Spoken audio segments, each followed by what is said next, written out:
following is a presentation of Bourne Braves Baseball, the 2009 Cape Cod League champions. The 2021 season was a year of unprecedented success for the Bourne Braves. Swing and a miss, strike three, and the Bourne Braves are off to a perfect 5-0 start in 2021. Oh my goodness, the Braves do it again! Win number 20 in the most dramatic fashion. 0-1 and Wallace sends a drive into left field. The Braves have won it! After a 24-9-3 regular season earned the Bravos the President's Trophy, the Braves battled all the way to the CCBL Championship Series. Swing and a miss! For the first time since 2017, the Bourne Braves punched their ticket to the big dance. But the team came up just 2 games short. Brewster defeats Bourne in the championship series of the Cape Cod Baseball League. Now, as the calendar flips to 2022, a slew of fresh faces come to Doran Park, including the man in charge. The Bourne Braves have hired Scott Landers as the team's new field manager. And with him comes just one returning star. Smacked into right center, that's going to get down. The 4th RBI for Joshua Moylan. But that doesn't mean the Braves aren't loaded from top to bottom. This one taken high and deep to left. Is that going to get out of here? Jumping up, it's gone! And swings, broken bat, lofted into right field. Ball for a base hit. Swing and a miss, strike three. It's a brand new full season of Bourne Braves baseball, and it starts right now.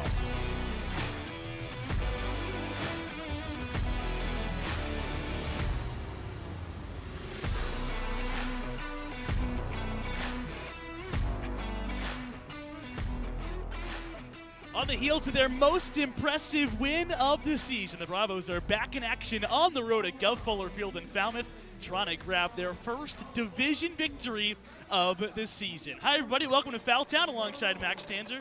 I'm Calvin Cristoforo. Max, what a whirlwind last night was. The Braves coming from 4 runs down to take down Harwich 7-6 in an impressive win that honestly still is buzzing in the dugout. Absolutely. You could feel it as we got to the ballpark today, and that may be the game that this team needed to get things going once again. Again, if they could pick up a win tonight, that'd be 2 in a row, matching their season high for consecutive victories as they'll look to hopefully get an opportunity to make it 3 in a row tomorrow, and I think that's what's going to get them going, an opportunity to keep something rolling. And Josh Moylan may be the catalyst, the guy who comes back. It's fitting, the second-year Brave. Josh Moylan 3 for 5 last night, 5 RBIs, and of course the game-winning ground rule double. We apologize for calling that a game-winning grand slam. You know, I didn't have a vantage point and saw it bounce over. I thought it was over the fence, but it was a ground rule double called in the books. The Braves winning last night 7-6. Flipping ahead to tonight, a Falmouth team in the cellar of the West Division, but still a really tough team and a tough lineup Garrett Edwards has to get through. Absolutely, and if you're the Braves right now, particularly the pitching staff, you need to take advantage of their offensive struggles this year. Last in hitting at a .182, last in on base, 8th in slugging. Again, they have struggled mightily this year with the bats. A good opportunity for the Braves to pick up right where they left off yesterday and generate some momentum and confidence at the plate. It's the Bravos in the doors. First pitch in just about 15 minutes. The Braves looking to make it back-to-back wins and end the month of June with a .500 record. 15 minutes to first pitch. You know what that means. Time for the fastest 15 minutes of baseball. It's Before the Bravos with Ethan Frank and Mac Friday when we come back on the Bourne Braves Radio Network. Missed the biggest part of the game? Don't worry, the Bravos have you covered. Catch the Call of the Game on the Braves Twitter at Bourne Braves to hear the night's biggest moment. From big-time strikeouts to crazy web gems, game-winning home runs, and more, whether you hear it for the first time or you just want to relive the magic, the Call of the Game will bring back the best moment from the night that was. Free! It's a word you don't hear often, but it's the only word in the Cape Cod League. Every single game on the Cape is free, which means you can bring the entire family, extended family, and the extended family for no charge at Doran Park or to any other game on the Cape. Catch the best collegiate summer league in the nation for absolutely no charge all summer long.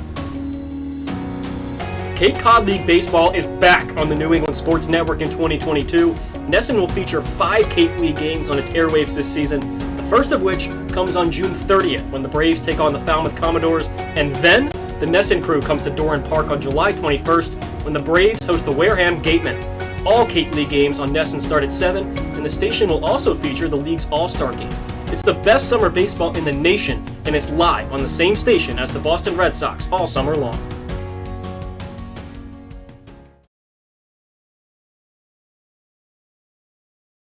First pitch is right around the corner. Now back to Before the Bravos, the official Bourne Braves pregame show.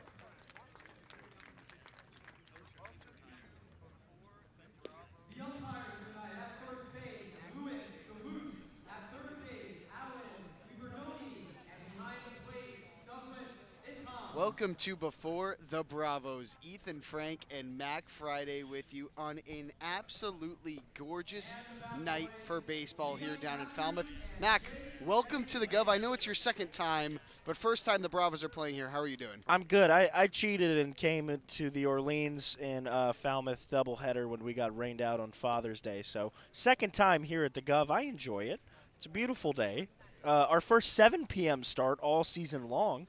Which, can't say I'm a fan. I don't know. I kind of like me some late night baseball, but I don't like the fact that everything on the Cape and in this town closes at 9 p.m.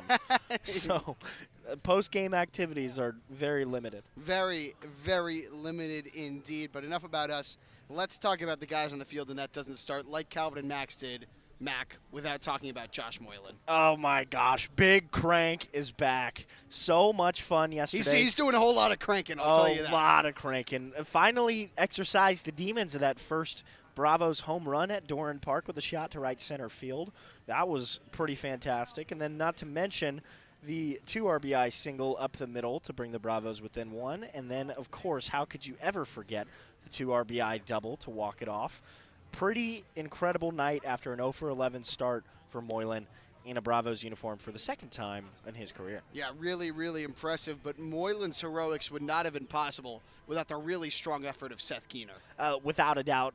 And he's the one that's going to fly under the radar. But I had to make sure I found him for a little bit of a post-game chat after the game. 4 1/3, allowed just 1 hit. Pretty incredible work to give the Bravos an opportunity for the offense to get back in the game. Really nice job by Seth.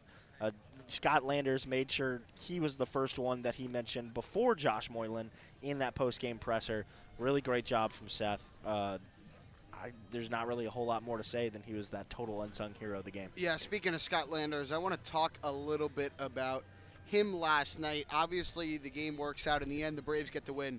But I was really interested in his decision-making there in the 5th inning. Adam Tulloch able to get through the 4th, and then the 5th starts to run into some trouble. And I don't know about you, Mac, but I thought he might have been left in a little too long. Obviously, if he lets that ground ball go, it's a 6-4-3 double play, and you have runners off the base paths. But I think the decision to leave Adam Tulloch in for an extra batter, and then this decision to bring in Reese Sharp and maybe leave him in a little bit too long came very, very close to costing the Braves. Almost, and I would say more so keeping Sharp in after what I believe was let's see, looking at the scorecard now, I think 6 consecutive base runners. I think you cut Sharp's appearance in half after that when you see that he's just given up hit after hit, base runner after base runner. The Tulloch thing, you can't really get mad about a potential double play because that's just an instinctual play. You don't know where your defense is at exactly behind you, and that's a play that you kind of need to make as a pitcher because you're thinking, I need an out. I need to get an out. I have guys on. I need an out. So he went and he got himself that out, but I don't know. I think the Tulloch decision, maybe you left him in a little bit too long, but you definitely left in Reese Sharp a little bit too long. And I don't know if that was to get Keener up and warm or if that was just because Landers thought he might tough it out and get out of the frame. But, yeah, tough outing for Reese Sharp nonetheless. Yeah, really tough indeed. But enough about that. I just want to talk about a little bit of success and failure, macro style. Obviously, have to mention the first couple of home runs for the Braves at Doran Park last night. Jack Duffy barely squeaking one over off the the wall. top of the wall. Top of the wall and over. Moylan, obviously, with his big home run in the middle of that game. But we're at the end of June here. Today is the final day of June. Can you believe it? I really cannot, and it's the it's a chance for the Bravos to go 500 in the month of June.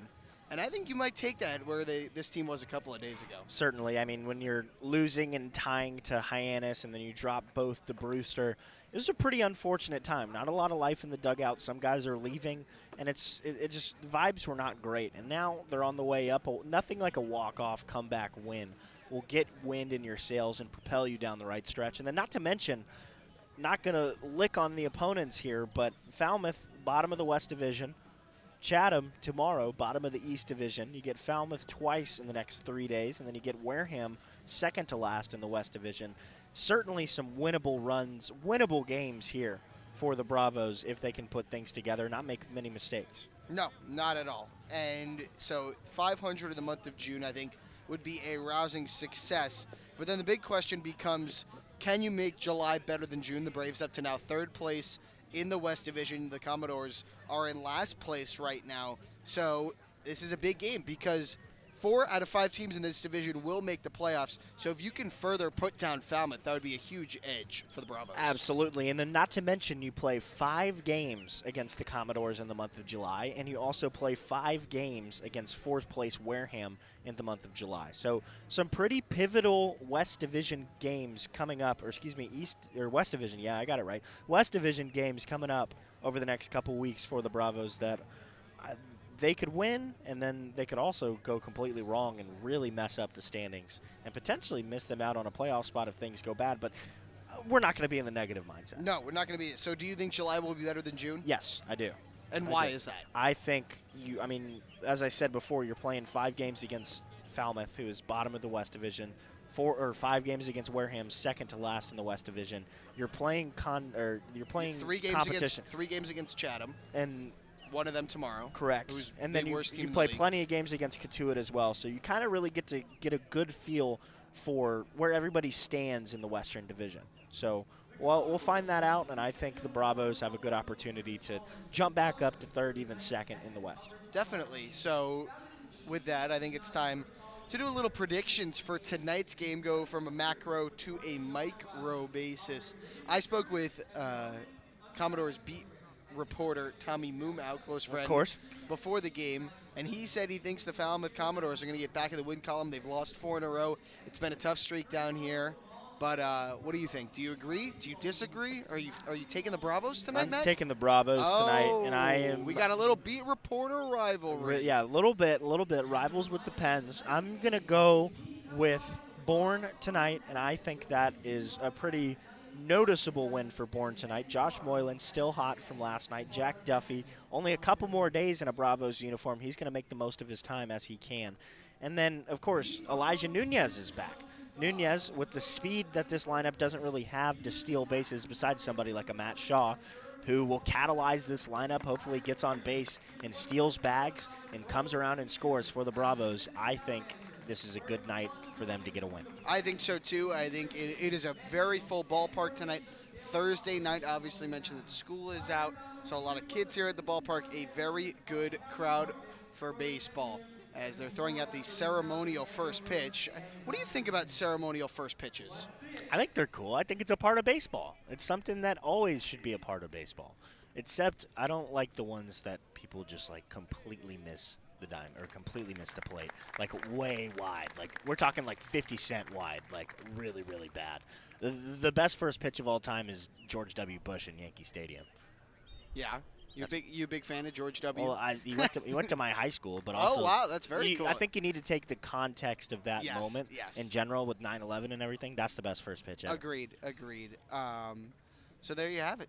That is before the Bravos. A lot going on around the Cape tonight. The Around the Cape update will be in full force. As you know, obviously the 7 o'clock start time. That means there will be scores going on in every single game. A little preview. Do you want to talk about Garrett Edwards real quick? I would love to talk about Garrett We got to talk about Garrett. That's your guy. It's a Southern guy. You're from the South. LSU. I found out we have the same birthday today. I'm just 2 years older than him. January 3rd, 2000. He's January 3rd, I'm putting 2002. that in my calendar. Okay, sounds good. Sounds good, Ethan. Anyways, Garrett Edwards gave up 2 solo shots in his first appearance against Orleans, his only other start when they went to Eldridge Park, but he rallied for no more runs allowed. There was 2 earned runs, 3 2/3, 5 hits, 1 walk, 1 strikeout. So relatively solid start for Garrett Edwards. We'll see what he can do today against Falmouth. Yeah, really really impressive to see him in his second start tonight. I'm really excited because obviously he had that strong relief outing in his first appearance and then 2 starts in a row. So that shows you that Scott Landers and the team has a lot more confidence in him as well. It's a different lineup for him to face, though, because he faced Orleans both times out. That's just how his timetable shook down. But new opponent, we'll see what he can do. Yeah, we will see indeed. A little sneak peek around the Cape right now. Wareham and Katuitt tied at 5 right now. I'll have a little more later on around the Cape, but that'll do it for Before the Bravos here on the Born Braves Radio Network. For Mac and myself, we'll say so long. Well, Matt, you'll have to read Mac's post-game article. They've been fantastic. And Calvin and Max will have the rest for you throughout the night.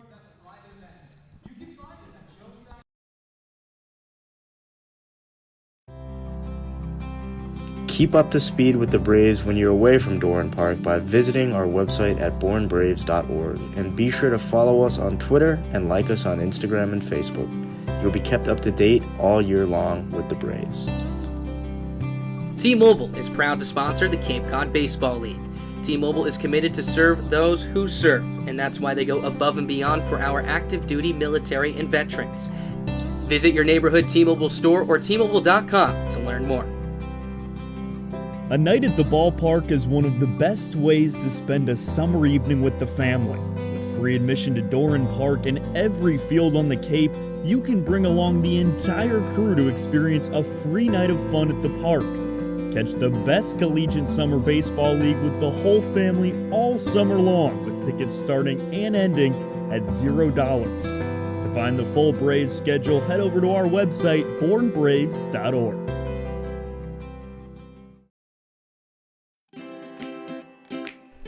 Not being able to make it to Doran Park is no excuse to miss the Braves in action. You can watch every Bravos home game live on the Born Braves television network. From stellar pitching performances, dazzling defensive plays, and big-time power displays, you can catch it all from the comfort of your home. It's your favorite Cape League team live on your screen. Just head to the Born Braves YouTube and join the fun. You can catch the Born Braves all summer long at Doran Park. With more than 20 home games this season, Braves baseball is just a short drive away, whether you're on or off the Cape. With free admission to every Cape Cod League game, nights at Doran Park provide family fun for everyone. First pitch for all Braves home games is at 6, and you can check out the Bravos' full schedule over at our website, bornbraves.org. 2021 was a historic season for the Born Braves. The Bravos captured the President's Trophy, given to the team with the best regular season record, and rode early success to the West Division title and a trip to the Cape Cod League Championship Series. Now in 2022, the Braves are back and look to replicate the success from a season ago without many of the faces that got them there. It's a whole new season of Born Braves baseball. Check out the full schedule on bornbraves.org and come join the party at Doran Park. The Born Braves have enjoyed a long history of offering internships to college students who have worked in a myriad of capacities and performed any number of duties for the organization. Interns support everything from public relations, fundraising and concessions, to field maintenance, internet broadcasting, and baseball operations. The Braves will begin accepting applications for the 2023 season in September. Those interested should visit bornbraves.org. Cape Cod League baseball is live. The Born Braves are in action. After a crazy exciting win at Doran Park last night, the Braves look to make it 2 in a row here at Gov Fuller Field, taking on the Falmouth Commodores. Back with Max Tanzer, I'm Calvin Cristoforo, and Max, we just witnessed one of the coolest baseball. Took the house down, for lack of a better term, here at the Gov. He killed that, and I don't even think this is a hot take after listening to it. That is the best national anthem performance I've heard ever.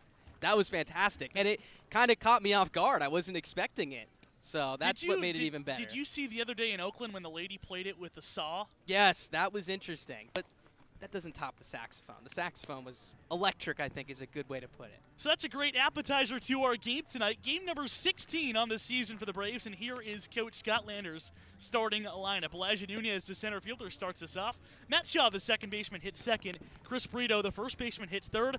Josh Moylan, after a historic night last night, cleans things up. The DH hits fourth. Jack Duffy back in the lineup, hitting fifth. John Peck at shortstop, hits sixth. Wyatt Hensler, the third baseman, hits seventh. Alan Espinal, the catcher, hits eighth. And Dakota Harris, batting ninth, rounds out the Braves order in left field. They'll be going up against a left-hander for Falmouth in what we've heard is a bullpen day. The lefty Drew Summers gets the nod for the Commodores. And in 23 appearances for Central Arizona College this year, no starts, all of them in relief, 53 innings. How about this? 92 strikeouts to 21 walks in those 53 innings, good for a K per 9 of 15.6. Will be a fastball, slider, curveball mix in school this year. That slider, a 63% whiff rate. So going to be a tough start here opening up this game here for Falmouth for this Braves offense. It's great to see Elijah Nunez back in the Braves lineup. We saw him make his debut back from his injury that he suffered last Tuesday against YD at Doran Park, coming in as a pinch hitter in the ninth inning last night. He did pop out, but good to see him back in the starting lineup because when this guy's right, he is not only a very dangerous bat, he also runs like nobody else does in this league. Summers going to be working strictly out of the stretch tonight. The big left-hander going lefty on left to Nunez to start this game. He comes at the set, at the chest, lifts his leg, and his first pitch. In there, a strike on the outside corner, and we're underway at the Gov at 7:04. And we'll see if the Braves continue their aggressive offensive approach. Again, with a bullpen day, you're not particularly trying to drive that pitch count up as much as you normally would with a normal starter on the mound. Let's see how early they get to Summers. We're expecting 2 or 3 innings out of him. This one's tapped to shortstop. Mooney on the run makes a tough play across the diamond, but throws the first baseman Walls on his throw off the bag. So the Braves do have a leadoff base runner to start this game. Elijah Nunez reaches on what's going to be a questionable scoring decision here. And either way, the Braves will take it. A leadoff base runner with really good speed, of course, as we've mentioned before. Nunez, 31 of 33 in stolen base attempts at Texas Christian University this year. It looks like they will give it an error, so that'll be an error on this Falmouth defense that has struggled mightily in that category this year. 24 errors leading the Cape Cod League this summer. The first base umpire, Lou DeLuise, was right on it, and they're going to stick with the E6 to start this ball game, as the shortstop Alex Mooney draws the first baseman Walsh off the bag, and the Braves' most dangerous base stealer is now on to start this ball game. And that's what's nice about having Nunez back in the lineup at the top of the lineup. He's the table setter for now. It's a very daunting 2-3 hole in Sean Brito to face a lefty. Of course, both of them right-handed hitters. Speedy Nunez on first. First pitch to Shaw's up and away for ball one. Nunez, the base runner, third in the Big 12 this season. 31 for 33 stealing bases. He's on, and the Braves' best bat in Matt Shaw's at home plate. Coming off an 0-for-3 night last night, he did walk twice. Pitch from Summers. Misses away. It's gone to 2-0. That fastball right out of the gate looks like it has a lot of arm side run on it. That one running off the plate away from Shaw as they continue to pound him with heaters in that spot. Not a comfortable spot you want to be in if you're Drew Summers. Shaw hitting .375 to this point on the Cape. Here comes the 2-0. Smacked foul, first base side. The count goes to 2-1. And again, it got a pitch away, and it looks like he broke his bat on that one, so he's going to have to get a new piece of lumber. Again, running away from him, capped it off the end of the lumber right there. So 2-1 the count here. Again, found himself in a hitter's count, got that fastball, but Summers doing a good job of commanding both sides of the plate. Obviously not an official stat, but I think that's the first bat Matt Shaw has broken. He's going to be a big grin on his face because when you hit .375 with a home run and 5 RBIs with one bat, you really don't want to give it up. Has got his replacement and climbs back in. He got good use out of it, He did. You can't say that bat did not die a hero. Shaw's ahead in the count, 2-1. We're just underway. Nunez reached on an error to start this game. He's on first. Scoreless tie, top one. Pitch coming to Summers. To the backstop, but off of the brick facade back here, newly onto the stadium here at Gov Fuller Field. So it bounces right back to the catcher, Cozart. who fields it like a shortstop and keeps Nunez at first base. And that's smart base running IQ by Nunez right there. Again, you got to imagine he had that in the back of his mind coming into the game today already. A hard fastball that was just well at the reach of Cozart, ranging up towards his left. And bounced back quite quickly to him. Nunez would have had a tough time getting into second base safely. So a tough break for the Braves, but Shaw's still ahead 3-1. Summers has to make a good pitch. He does. Into the hands of Shaw. Fouls it over the Falmouth dugout. The count has gone full. And Summers, back in his last outing against Wareham, went an inning and a third, 1 hit, no walks, 1 strikeout. So looking to channel some of that tonight. Again, curious to see how long he goes. You mentioned a bullpen night tonight, so probably about 2 or 3 from him. Again, was averaging just about over 2 innings of work back in school ball at Central Arizona College. He comes to home plate. Full count pitch to Shaw. Nunez is going. The pitch is grounded to third. Halter on the run makes a throw across the diamond. Nunez advances to second, but no more. The batter is in Shaw, his out, going to first. But the Braves do get a runner in scoring position as Nunez advances the 90 feet with 1 gone here in the first. And another opportunity here in the first frame of the ball game for this Braves team to jump out in front. And again, you got Brito coming to the plate here who's been scuffling at least when swinging the bat, but a guy who's been working walks like crazy as of late, 14, which leads the league. And again, keep this inning going right here. They were 3 for 10 with runners in scoring position yesterday, trying to top that here tonight. Brito took ball 4 twice and was also a hit by pitch victim last night. Bats with 1 out and 1 on. Scoreless game. We're just underway in the top of the first. First pitch from Summers. Spanked on a line over the Falmouth dugout on the first base side for strike 1.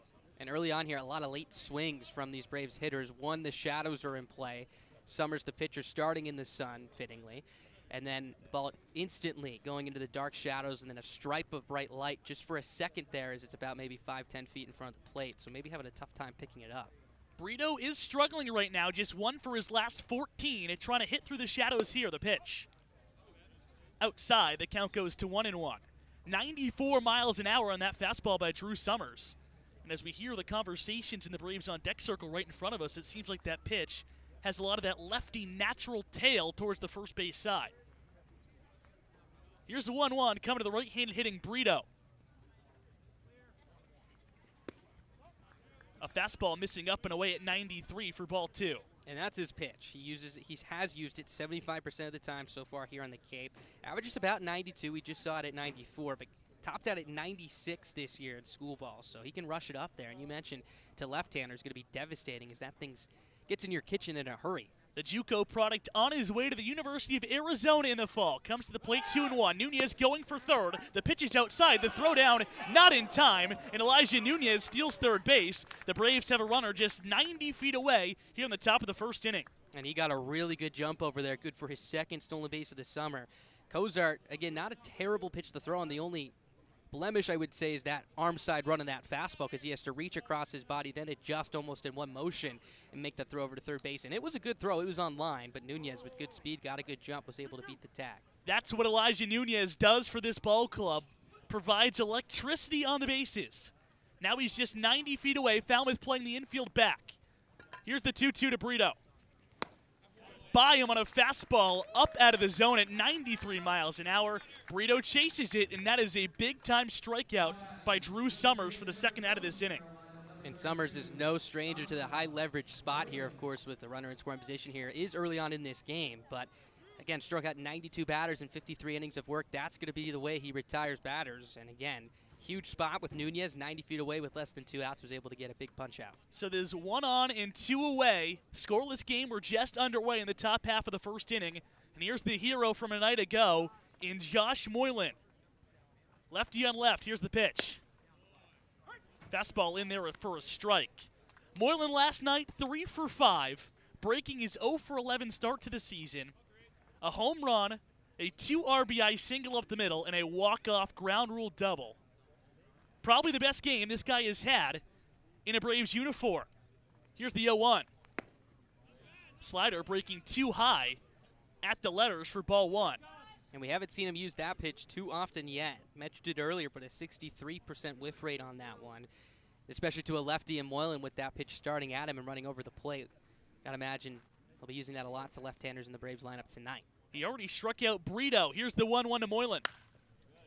fouled away over the Braves dugout now, third base side. So after an error, and Nunez advancing to second and the ground ball to third, and a stolen base with still a 2-2 count on Chris Brito, Summers punched out the Braves first baseman and looking to do the same here to Josh Moylan to get out of this first inning unscathed. Scoreless top one. Here's the 1-2 coming to Josh Moylan. On the outside corner, caught him looking, strike three. What a battle by the Falmouth left-hander with his back against the wall. Punches out back-to-back guys in the Braves order, and we're through a half inning here at Gov, still scoreless as we make the move for the home half of the first on the Born Braves Radio Network. You know what Pete Alonso, Kevin Youkilis, and Lou Merloni all have in common? Go ahead, take a guess. Yeah, that's right. They're all former Born Braves. The list of famous Bravo alumni is lengthy and it's growing fast. Take 2021 Major League Baseball first overall pick Henry Davis, for example. He was on the Cape just 3 summers ago, back in 2019. So make sure you don't miss out on watching the future stars of tomorrow today. Admission to all games at Doran Park and around the Cape Cod League is free. For the full Braves schedule, head to the Bravos team website, bornbraves.org.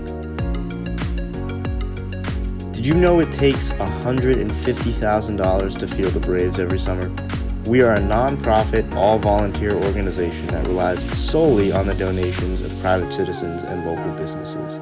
The Born Braves are a 501c organization, and all donations are tax deductible. You can donate today online at bornbraves.org. Your favorite team on the Cape is back in action. Now back to Born Braves baseball.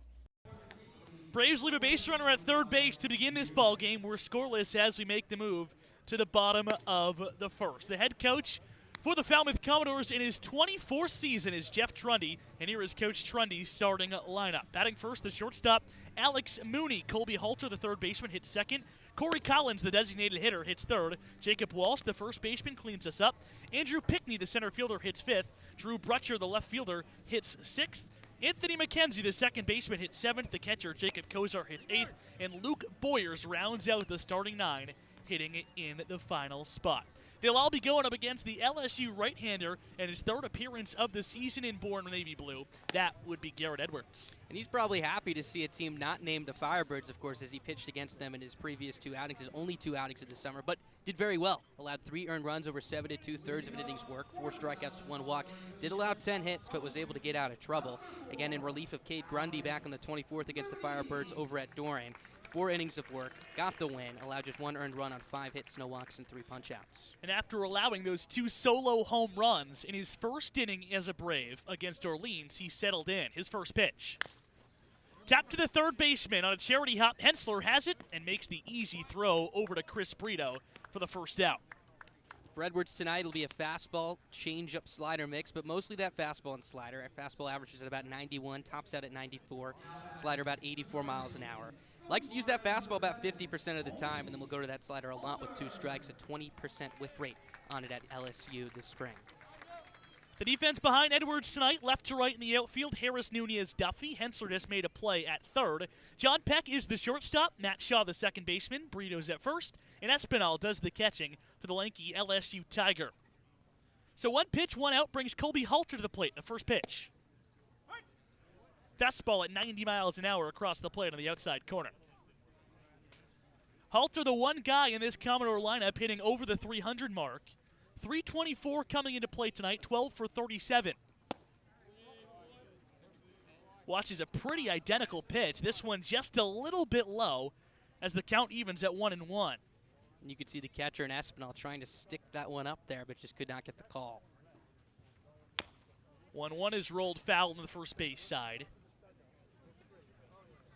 Halter, a really good start to this campaign for Falmouth, and he's also been doing it with his legs. 7 for 10 stealing bases. That by far leads the Doors, and that matches his total in his entire season for U of F this year.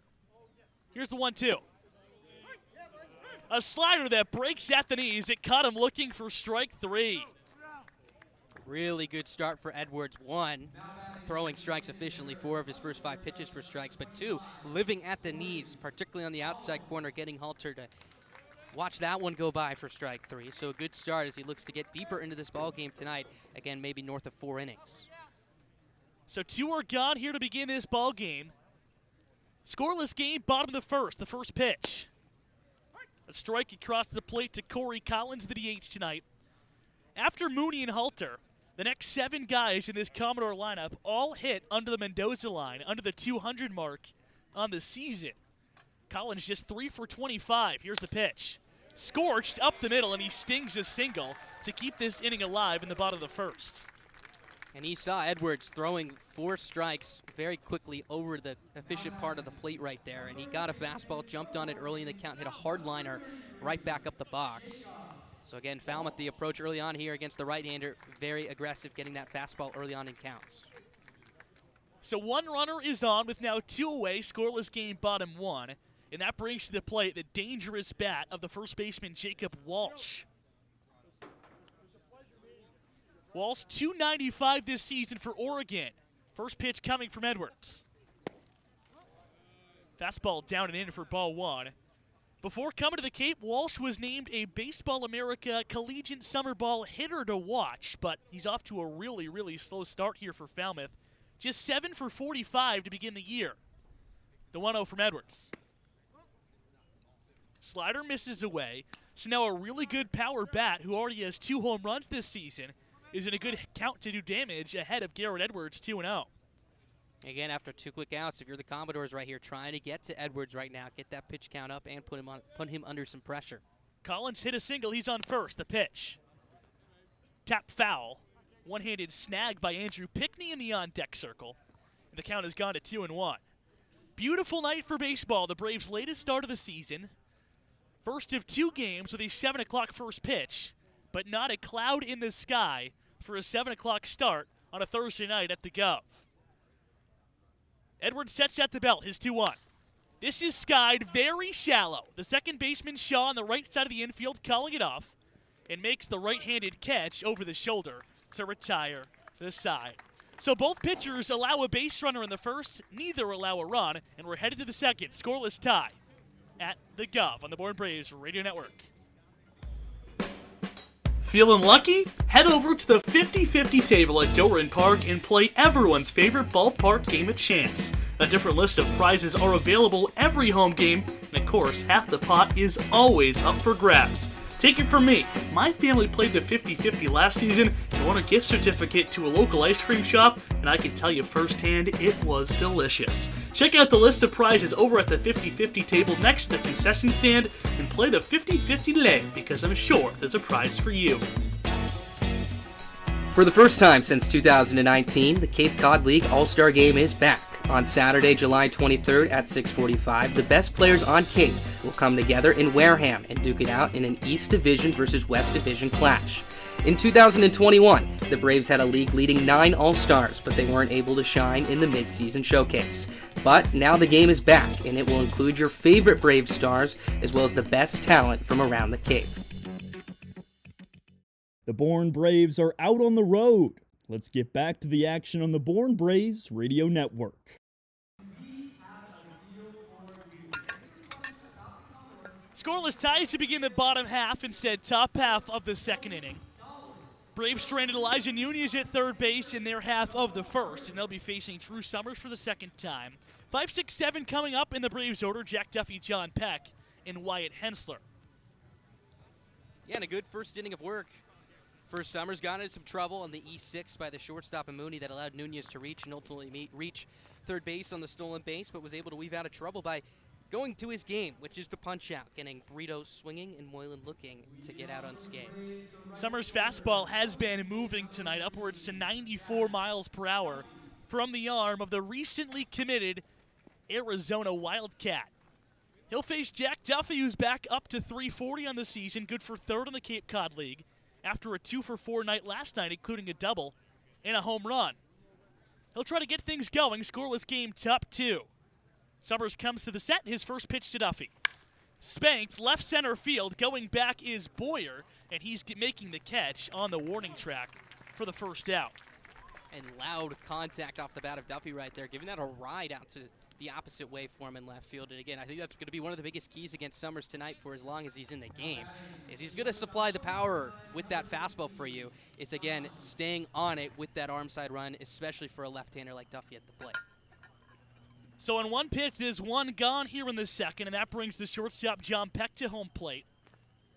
Peck singled and scored a bag in the Braves' win last night over Harwich. Back in the lineup and back at shortstop tonight. First pitch off speed, pitch down low for ball one. We're seeing Peck and Shaw, the combination up the middle for the Braves tonight, as they continue to play middle infield roulette with all the options they have that can play those positions. It's the best way to put it. Next pitch to Peck, a fastball across home plate at 92. And it's really pick your poison. I think if you're an opposer, you don't really care who's in there because they're all just as good defensively up the middle. John Peck getting the nod tonight. He's in a battle here with Drew Summers. The 1-1 pitch coming from the left-hander. On the ground, the shortstop Mooney plays on a hop from his back leg, throws, and gets out. Peck running down the first baseline. What a pretty play that was by the shortstop Mooney, who makes up for his error in the first. A spectacular play. Again, this is a top-spinning, barreled-up liner from a guy who hits the ball harder than most guys in this starting line tonight in John Peck. And he stabbed this, ranging towards his left, and then fell to the ground, got to his feet, and made an accurate throw to first base. Let's remember, Peck runs well as well, so perfectly played by Mooney for a huge out number 2. So quickly, 2 are gone here in the second, and Wyatt Hensler comes to the bat. Didn't play last night, was 0 for 4 with a strikeout in the loss to Hyannis the other night. First pitch to him is a fastball at 92 across the plate for a strike. Wyatt still trying to get things going on the Cape campaign after hitting over the 350 mark for Penn this season. Just a 230 clip, 9 for 39 coming into play tonight. Bats with the bases empty and a scoreless tie, top 2. Next pitch from Summers is a slider in the dirt. Makes the count 1-1. And for him, too, got off to a fairly good start. Was at the top of the league in batting average, ranging between 290 and 305, but now down to as low as 230 entering tonight. So, again, a guy looking to get going here. Good matchup for him with the lefty on the mound. Wind is gently blowing out to left field. Could be aiding a Hensler just the slightest. The 1-1. On the inside corner, a strike for strike 2. And Hensler not liking the call right there as he takes a turn towards the third base dugout. And again, that is just a filthy fastball starting at the front hip of Hensler, a right-hander, and cruising across that inside corner. His fastball has been really sharp tonight. One of the reasons why he's one pitch away from getting through 2 scoreless innings. 1-2 pitch to Hensler. Slider in the dirt, not even near the zone. Good job behind home plate, keeping that in front of him by Kozart, the Falmouth catcher. His fastball is definitely his sit-up pitch, but a slider that he only features about 18% of the time has that 63% whiff rate, which is no doubt his put-away pitch. Absolutely, and for him being a reliever for the majority of his collegiate career, you have the ability to hide that pitch until you need it. Again, not necessarily worrying about facing the lineup multiple times. Let's see what he goes to. The 2-2 coming to the Braves' third baseman. Fastball in the dirt, dropped by the catcher. Kozart comes to his feet and places the tag on the back of Wyatt Hensler to retire the side here in the second. Braves go down in order in their half of inning number 2. Falmouth coming to bat, trying to break this scoreless tie on the Born Braves Radio Network. Can first pitch not come soon enough? Well, don't worry. Before the Bravos has you covered. Starting 15 minutes before first pitch at home or on the road, Before the Bravos has the pregame insight and analysis you need to get game ready. From exclusive interviews, a first look at the opposition, lineup breakdowns, and so much more, Before the Bravos is the best place to start your evening of baseball. Before the Bravos, 15 minutes before first pitch, every game day, live on the Born Braves YouTube stream. T-Mobile is proud to sponsor the Cape Cod Baseball League. T-Mobile believes that when small towns thrive, America thrives. That's why they are investing billions to bring fast, reliable, and affordable wireless service beyond the big cities to small towns across America. There's never been a better time to join T-Mobile. Visit T-Mobile.com/acrossamerica to find out more. Let's take you back out to the ball game. It's time for more Bourne Braves baseball. Scoreless game as we go to the home half of the second inning. Braves go down 1-2-3 in their half of the second. Now Garrett Edwards looks to go toe-to-toe with his counterpart on the other side. Drew Summers has put together 2 really solid innings. Absolutely, and again, it's going to be a tough task for them. If you're the Braves right here, you're hoping he can get out of this game as soon as possible. Again, no action in the Commodores bullpen as we speak. Would not be surprised with how efficient that second inning was that they'll come out for the third. Meanwhile, Garrett Edwards trying to match that right here after a fairly quick first inning for him as well. Edwards got the first 2 men out, then allowed a single to the 3-man Collins before popping up Jacob Walsh to end the frame.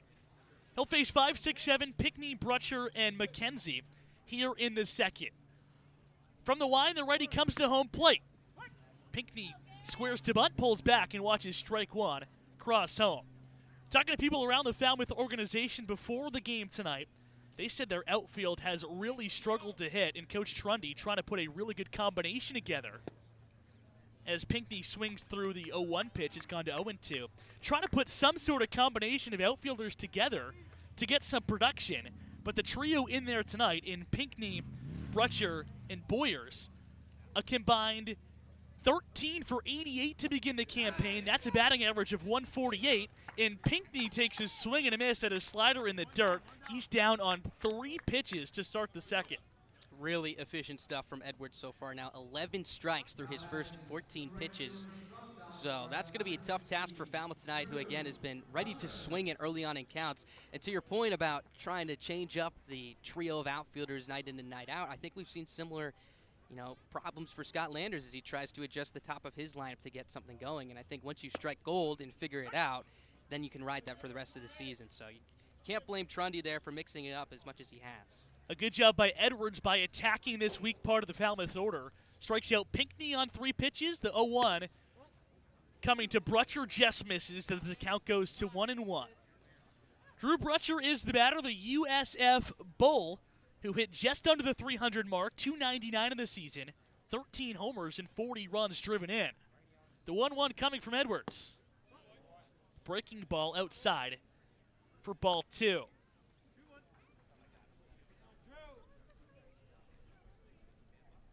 Falmouth coming into play tonight, losers of 4 straight in the cellar of the West Division at 5-10-1, the 2-1 pitch. Just misses, the count has gone to 3-1. But even though Falmouth is at the bottom, this West Division from 2 through 4 is really, really tight. Really tight, and all of them, of course, looking up at Katuitt. And again, we've seen it fluctuate day in and day out. Someone could start in 5th and finish in 3rd by the end of the day. The 3-1 is pop foul. First base side off the bat of Brutcher. 1 man gone, scoreless game, 1 out, bottom of the second. Drew Brutcher and Garrett Edwards going toe-to-toe. The full count pitch coming to the Falmouth right fielder. Edwards shakes off Espinal, now gets his tiny legs out of the wind. Fouled off his foot in the box. He'll do the full count pitch again. Edwards continuing to pound here, 13 strikes to 19, make that 14 strikes to 6 balls now for a total of 20 pitches. And again, I think the goodest sign, or the best sign right here from Edwards, is the fact that he's been able to get to 2 strikes almost virtually to every single batter so far here tonight. I'd call that the goodest sign. I get no problem doing that. Well, hey, we'll put that in the dictionary, all right? We'll make Trying a bid to put for it. Brutcher away, 3-2 the pitch. Spoiled foul once again. As 2 of the goodest guys in the Cape Cod League going at it here with a full count pitch coming to the right fielder in Drew Brutcher. The lanky lefty. Strikeouts have been an issue for him, 15 of the season, and takes a whiff and a miss at a slider in the dirt, make it 16 Ks this season for number 16, Drew Brutcher, and on back-to-back strikeouts, 2 are gone here in the second. And this is a Falmouth team that has struck out a lot, to say the least, this year, 171 times, which leads to the Cape Cod League in that category. For Edwards himself, just 4 punch-outs and 7 2/3 of innings work, so that has not been what he's relied on to get out so far this year, but already 3 matching almost, or he's one away from matching his season total entering tonight.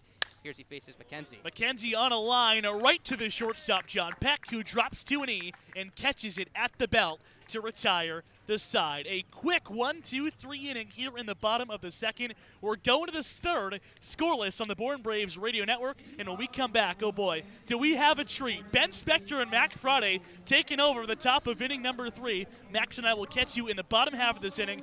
But enjoy these two for the time being. Scoreless game as we head to the third of the Born Braves Radio Network. The Born Braves organization is looking for families willing to host 1 or 2 players for the Cape League season. It generally runs from the first week in June to early August, and the bond between many host families and their players extend beyond the summer and form lifelong friendships. If you are interested in learning more about this opportunity, visit bornbraves.org. Braves fans living on the Cape far from Doran Park? Too far of a drive to make the trip west on any given night? Well, don't worry, because the Braves are coming to you. The Bravos' full slate of games includes trips to all East destinations, including Orleans, Chatham, Brewster, Harwich, and Yarmouth, as well as West Division road trips to Cotuit, Hyannis, down south to Falmouth, and off Cape to Wareham. So wherever you are located on Cape Cod, the Braves will be in your area and are a can't-miss family fun activity. To see the Bravos' full schedule, head over to our website, bornbraves.org, and come join the fun. It's time to go back to the ballpark. This is Born Braves Baseball. Welcome back. 0-0 is the score, and we're in the top of the third inning. Ben Spector alongside Mac Friday. Not Calvin Cristoforo, not Max Tanzer, but still a beautiful night for baseball, and I think the listeners should be happy to hear our voices. This is a treat that you guys aren't going to get very often. I think we only do this one more time. We have one more game on Nesson, and I believe we will bring our presences back for one more time. Oh, I hope so. But hey, we're going to get warmed up. We're going to get going here. One more time or one time with you and me. We hope the Braves could get warmed up because through 2 innings, the Bravos have not gotten a hit. 8, 9, and 1, the due-up. Alan Espinal now, the catcher, lines up in the right-handed batter's box. And when I asked him what his goal was over the summer, he's more of a defensive catcher, Absolutely. he said. And he said he wants to start improving his hitting, his approach at the plate, and this is a great opportunity to do so against Summers. I think he definitely could do a great job here. You have the cross-handed matchup with Summers, the lefty, and Espinal, the righty. First pitch of the at-bat in, cut on and missed, 0-1 the count. Espinal did not play yesterday. It was Tomas Frick who got the start in a 7-6 comeback victory spurred on by Josh Moylan, the first baseman, who's playing tonight. What a magical night it was at Doran last night. 10-pitch inning in the second for Summers. We'll see how he comes out this second time The around. 0-2 is swung on and into center field, and it is a catch is made by Andrew Pinckney. So one away as Espinal lines out to the center fielder. Here comes Dakota Harris, the Polk State product, headed to Georgia, the switch-hitting middle infielder, one of the best defensive middle infielders in this surplus of middle infielders that the Bravos have. It was you who got that stat about the amount of middle infield combinations that the Bravos have had this season. So going into, I believe, like 3 or 4 games ago, it was 6 different combinations. Wow. It could probably, I think we're up to 8 or 9 now. And Harris even had some time at third. He's had some time in center and He's left playing field. left field today. The first pitch is fouled away on the first base side. Harris in the right-handed batter's box this time as Summers, the lefty, is on the mound still in the third inning. Thought he'd get maybe 2 innings of work, and it's a bit of a bullpen day for Falmouth today. But he's in there for a third inning, has not allowed a hit so far. What's he doing so well? Had just a 10-pitch inning the last time out. He's maximizing and minimizing at the same time. He's maximizing the at-bats, and he's keeping his pitch count low. The 0-1. In there for strike 2. Harris had a clutch hit against Chatham a couple weeks ago. Only 212 on the season, 7 for 33 with 2 RBI, a stolen base. But he's more known for his defense. A JUCO Gold Glove this past season. Committed to Tennessee and then decommitted, but then recently committed to Georgia. I think he was bound for the SEC either way. The 0-2 is down and away for ball 1. Top of the third inning, 1 out, a 1-2 count to Harris with Summers on the mound. The Bravos and Mac, I can't stress this enough, still searching for their first hit of the ball game. Absolutely. I mean, we got Nunez. The Braves had Nunez on with that error, and he stole a base. The 1-2, swing and a miss, strike 3. Harris goes down swinging, and that's 8 straight retired batters for Summers. Pretty impressive turnaround after that error by the shortstop. Still wasn't allowed to hit like you said, Ben. Pretty incredible job from Summers today. Now, how many times do you think we've said that the Bravos are searching for their first hit? We sound like quite a few. We sound like Quite a broken few. records. Well, I mean, Scott Landers told me every single time we have a conversation after the game, and it's usually after a loss, he sounds like a broken record because he's saying the same thing. Nunez lines up in the left-handed batter's box. The first pitch in there for strike one. Nunez, the only Braves player to find himself on base after an error in the first inning. Made his way to third base eventually, but the Bravos could not drive him in to score the first run of the ballgame. Front door slider from Summers that time out. Pretty dirty pitch from the lefty. The pitch is in there for strike two. Another off-speed pitch. Another front door slider, really picking on the front door of Elijah Nunez. Wouldn't be surprised if he goes away here. Or stick with your guns. Keep going inside. Maybe. See what happens. That's the beauty of baseball. Isn't it romantic? It's so unpredictable and how could you not be romantic. romantic about baseball? How can you not? The 0-2. Out and away for ball one. I told you he was going to go away. 1-2 count to Nunez. 2 outs, top of the third inning. 0-0 is still your score. Drew Summers has just been incredible so far for Falmouth. The 1-2 on its way. He delivers. In there for strike three. Nunez swings and misses, and that will do it for the innings. The Braves still searching for their first hit as your score is 0-0 going into the bottom half of the third inning. When we come back, you'll have Calvin Cristoforo and Max Tanzer back. I know you'll miss us. You'll want us to stay, but there's not much we can do about that. We'll see you on the other side. BourneBraves.org, the official website of the Bourne Braves, is your one-stop shop for everything Bravos. From directions to the ballpark, the full game schedule, team information, game recaps, roster news, and more. BourneBraves.org is the place to go for information on your favorite team on the Cape. This is Bourne Braves Baseball on the Bourne Braves Radio Network.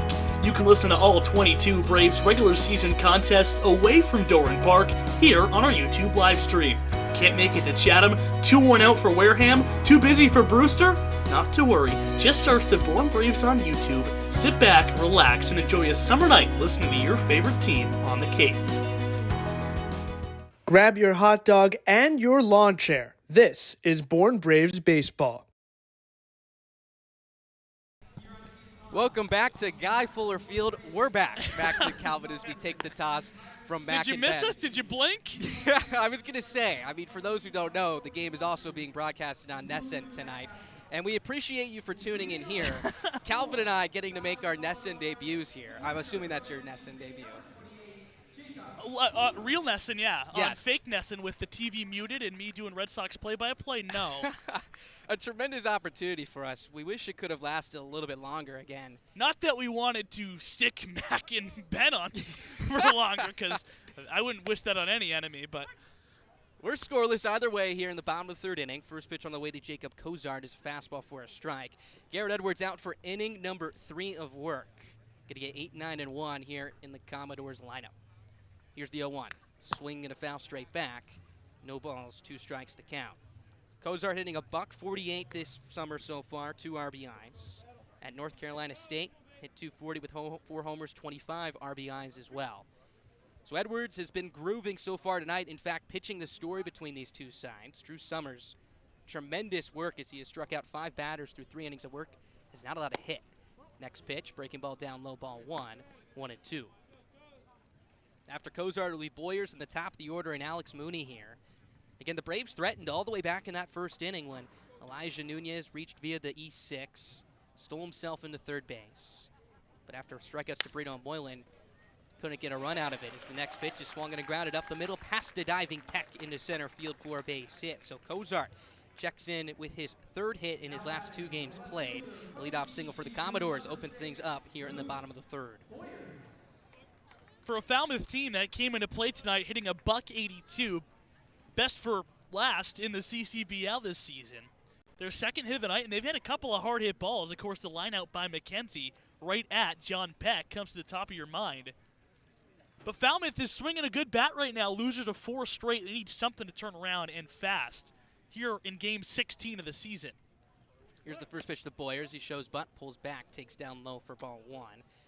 Cozart now to threat to run over there. Does have 1 stolen base this summer, however. Was 2 for 2 in attempts at NC State as well.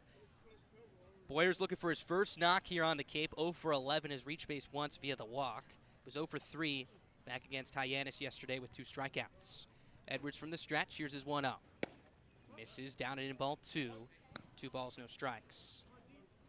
At TCU this year, Boyers at 250, 6 homers, 37 runs batted in. Of course, playing against his teammate in Elijah Nunez, who's manning center field tonight for these Bourne Braves. Cozart takes his lead from first base after the leadoff single, scoreless here in the bottom of the 3rd inning. First time the Commodores and Braves have faced this summer. The 2-0 is swung on and missed, gets away from the catcher Espinal to the backstop. So heading to second base again, they're standing up as Cozart, and it looks like they're now going to call time, but the play is still on. So at second base is Cozart. It was a strike, so 2-1 the count here on Boyers as the Commodores have a very good spot to push across their first run of the night. The 9-hitter in Boyers, 0 for 11 this season. Has a 2-1 count, so I wouldn't be shocked he squared a couple of times. I would not be surprised in the slightest if he lays one down to try to move Cozart up 90 feet. Here's the 2-1. Shows bunt, whiffs at it. Strike 2, 2-2 the count. This is a Commodores team that has struggled mightily offensively. Last in the league in hitting at 182. Last in on base, 8th in slugging. We mentioned it earlier, but have struck out more than any other team here in the Cape Cod League so far this summer. In fact, if you go back to yesterday, struck out 14 times against Hyannis. Here's the 2-2. Taken down low with a breaking ball. Count runs full at 3-2. And I know we talked about it last night, but have you seen what's been going on with the Chatham Anglers? After being struck out 18 times 2 nights ago, they were perfect gamed through 6 yesterday by the Orleans starter, and Orleans combined to no-hit the Commodores as a combined unit yesterday. Not what you want to see if you're an Anglers fan. They now fall to 4-10-2 on the year. It was a 3-pitcher no-hitter. So the next pitch is just a bit low, maybe a little bit inside as well. Espinal tried to stick it up there but couldn't get the call. First walk surrendered by Edwards tonight. That'll set up a first and second spot here with no doubt. And here comes the top of the order for the Commodores and Alex Mooney. It was Warwicker who went 6 innings yesterday for the Firebirds, struck out 7 in 6 perfect frames. Josh Allen then went 2, struck out 3 batters along the way, and then closing things out for those Firebirds was Chris Clark for the no-hitter. Here's the first pitch to Mooney on the outside corner for a strike, 0-1 the count. Mooney grounded out to the third baseman and Hensler back in the first inning. He's driven in 4 runs this season, 14 for 57 overall on the campaign. A product of Duke, looking to get something going here in the top of the lineup for Falmouth. 0-1. Swinging a ground ball to third, past third. It's a foul ball, however. Count will move to no balls and 2 strikes. Mooney, one of the 2 guys in this order, actually hitting above the Mendoza line at 246. Grounded to third his last at-bat, down behind in the count 0-2. With 8 and 9 already on the bases with nobody out in this inning. Mooney and the 2-hitter Halter, who are the 2 best bats in this Falmouth lineup, turn into really big at-bats here against Edwards in the 3rd. Here's the 0-2. Fastball just a smidge outside. 1-2. It's Douglas Isham behind home plate calling balls and strikes tonight here for both sides. It's been a very hitter-friendly strike zone thus far. A couple of really close pitches. Louis Delarize over at first, now Lee Bardoni at third as well. Scoreless bottom of the 3rd. First and second, nobody out. 1-2 is grounded to third. Hensler on the long hop goes to third for 1. A little pump fake to second, but just hold on to it. So that'll be a 5 unassisted fielder's choice as Cozart is eliminated at third base on the play. So Edwards got the ground ball he wanted. Again, a soft hit ground ball, so it would have been tough to turn 2. Hensler tapped third for the force and maybe had a chance at second, but decided to hold on to it. So same spot here now with just 1 down. Mooney at first with good speed. Boyers at second, plus speed as well for Kobe Halter. And you mentioned it, Calvin, one of the other big bats in this lineup, the only one hitting above 300, has a homer and 3 RBIs as well. Big spot here for the Commodores. As Edwards settles at the chest, first base side, his first pitch. Fastball misses outside for ball 1. And I know we had the conversation early in the season about the socks above the knees. What are your thoughts on Halter's look with the socks kind of I don't know what you call that look, a tweener? I would say tweener. It's the old-fashioned look. The baggy pants goes all the way down to the shins, and then he has the stirrups on. I don't mind it. It's not my favorite look, but it's a traditional look nonetheless. So you gotta tip your cap. I'm okay with it. 1-0 on the outside corner, strike 1. Count evens up. I saw some stirrups. I can't remember. It was pregame. I saw a Brave wearing stirrups, and I can't remember who it was. I hope they're wearing them again. And they were wearing them well above their kneecaps, up towards the thigh level. And again, I didn't even know that socks extended that long.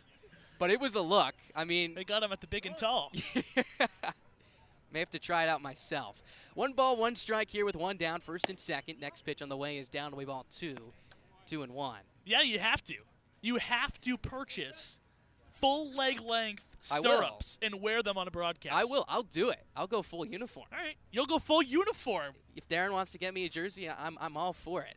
There's nothing our great general manager Darren Weeks can't do. So I'm sure if you tell that, he'll be very happy to hook you up with that stuff. 2-1 pitch here with 1 down is found straight back. Count will even up at 2 balls and 2 strikes.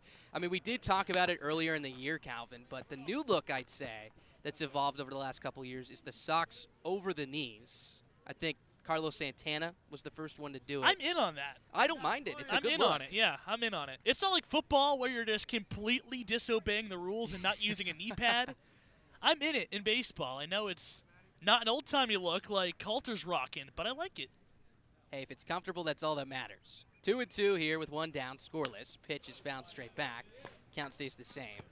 First and second here, bottom of the 3rd inning. First time the Braves are traveling here to Gov Fuller Field here this summer. These teams will face each other 5 more times after tonight, including at Dorn Park this Saturday at 6 o'clock, so make sure to come out as the Braves will return from what's a 2-game road trip as they go to Veterans Stadium, or Veterans Field, make that to face off against the Anglers. 2-2 here with 1 down.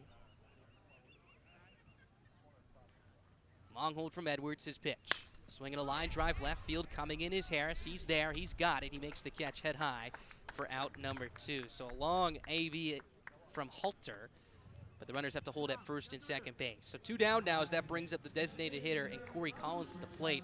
And if you're Falmouth right here, you open up the inning with your 8 and 9 hole hitters reaching against Garrett Edwards, who has been dominant so far through the previous 2 innings. And then you have the top of your lineup up, and so far have not been able to produce a run. Again, if they don't end up winning this ball game, this will be an inning that they look back on if they cannot produce. Yeah, and I know Boyers took ball 4, so was it a complete failure by the Falmouth 9-hitter? But his inability to get the bunt down, he had multiple chances to do so, he just didn't. Hard one hopper, snared on a hop by Brito. He'll win the foot race over to first base as he beats Collins by a step to retire this side. So after a leadoff single and then a walk from Edwards, he faces Mooney, Halter, and Collins, the top third of this lineup, in order and retires them that much. We're heading to the top half of the 4th. Scoreless here at Guy Fuller Field. You know what Pete Alonso, Kevin Youkilis, and Lou Merloni all have in common? Go ahead, take a guess. Yeah, that's right. They're all former Bourne Braves. The list of famous Bravo alumni is lengthy and it's growing fast. Take 2021 Major League Baseball first overall pick, Henry Davis, for example. He was on the Cape just 3 summers ago, back in 2019. So make sure you don't miss out on watching the future stars of tomorrow today. Admission to all games at Doran Park and around the Cape Cod League is free. For the full Braves schedule, head to the Bravos team website, bournebraves.org. Did you know it takes $150,000 to field the Braves every summer? We are a non-profit, all-volunteer organization that relies solely on the donations of private citizens and local businesses. The Bourne Braves are a 501c organization, and all donations are tax deductible. You can donate today online at bournebraves.org.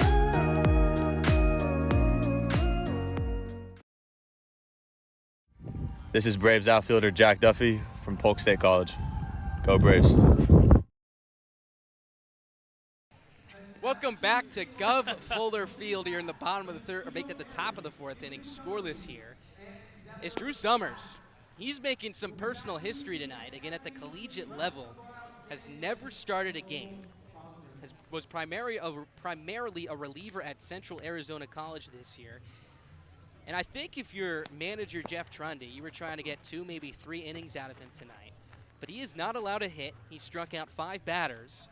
And he's getting the green light here for the top of the 4th inning. So that's got to feel good for the left-hander that will be attending the University of Arizona next spring.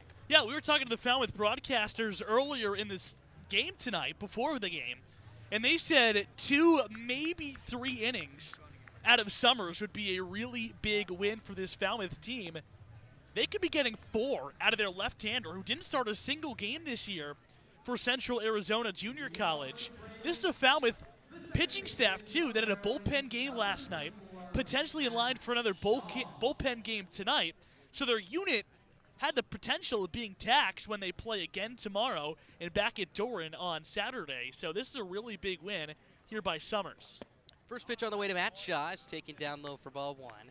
Shaw grounded out to the third baseman McKenzie back in the first inning. Again, the Braves still looking for their first knock of the night. Their one base runner was Nunez, who reached on the E6. Here's the 1-0. Swinging a high pop-up, shallow left field. Mooney going out. Boyer's coming in. It's the shortstop Mooney who calls everybody off to make the backpedaling grab for out number 1. And I think Summers is doing a really good job with his movement. He's got a fastball that runs into the hands of lefties, away to righties. That time Shaw got it off the end of the bat and popped it up. So the Braves really have to find a way to develop a strategy against that running fastball. They don't have a hit, an inning and a third into this ball game, and there is no activity in the Falmouth bullpen down the first base line. Here's Chris Brito. Nobody on, 1 down. For Summers now 26 strikes to 12 balls as he approaches 40 pitches. First pitch on the way to Brito is in there with a fastball for a strike. 0-1. And we talked about our short stint at Nest in a 1-2-3 inning. Our friends from the Falmouth broadcast are up there right now.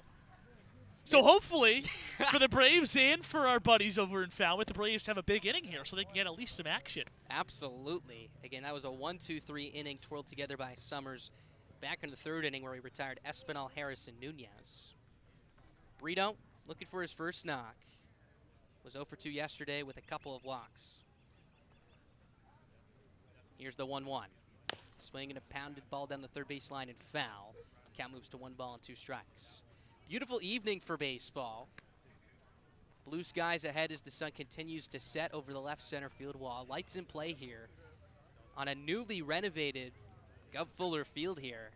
Again, I wasn't here last year, but from the reaction from both the Falmouth and Bourne side, there's been a lot of improvements in this ballpark, and it looks really nice. It looks really, really nice. The brick facade behind home plate looks great.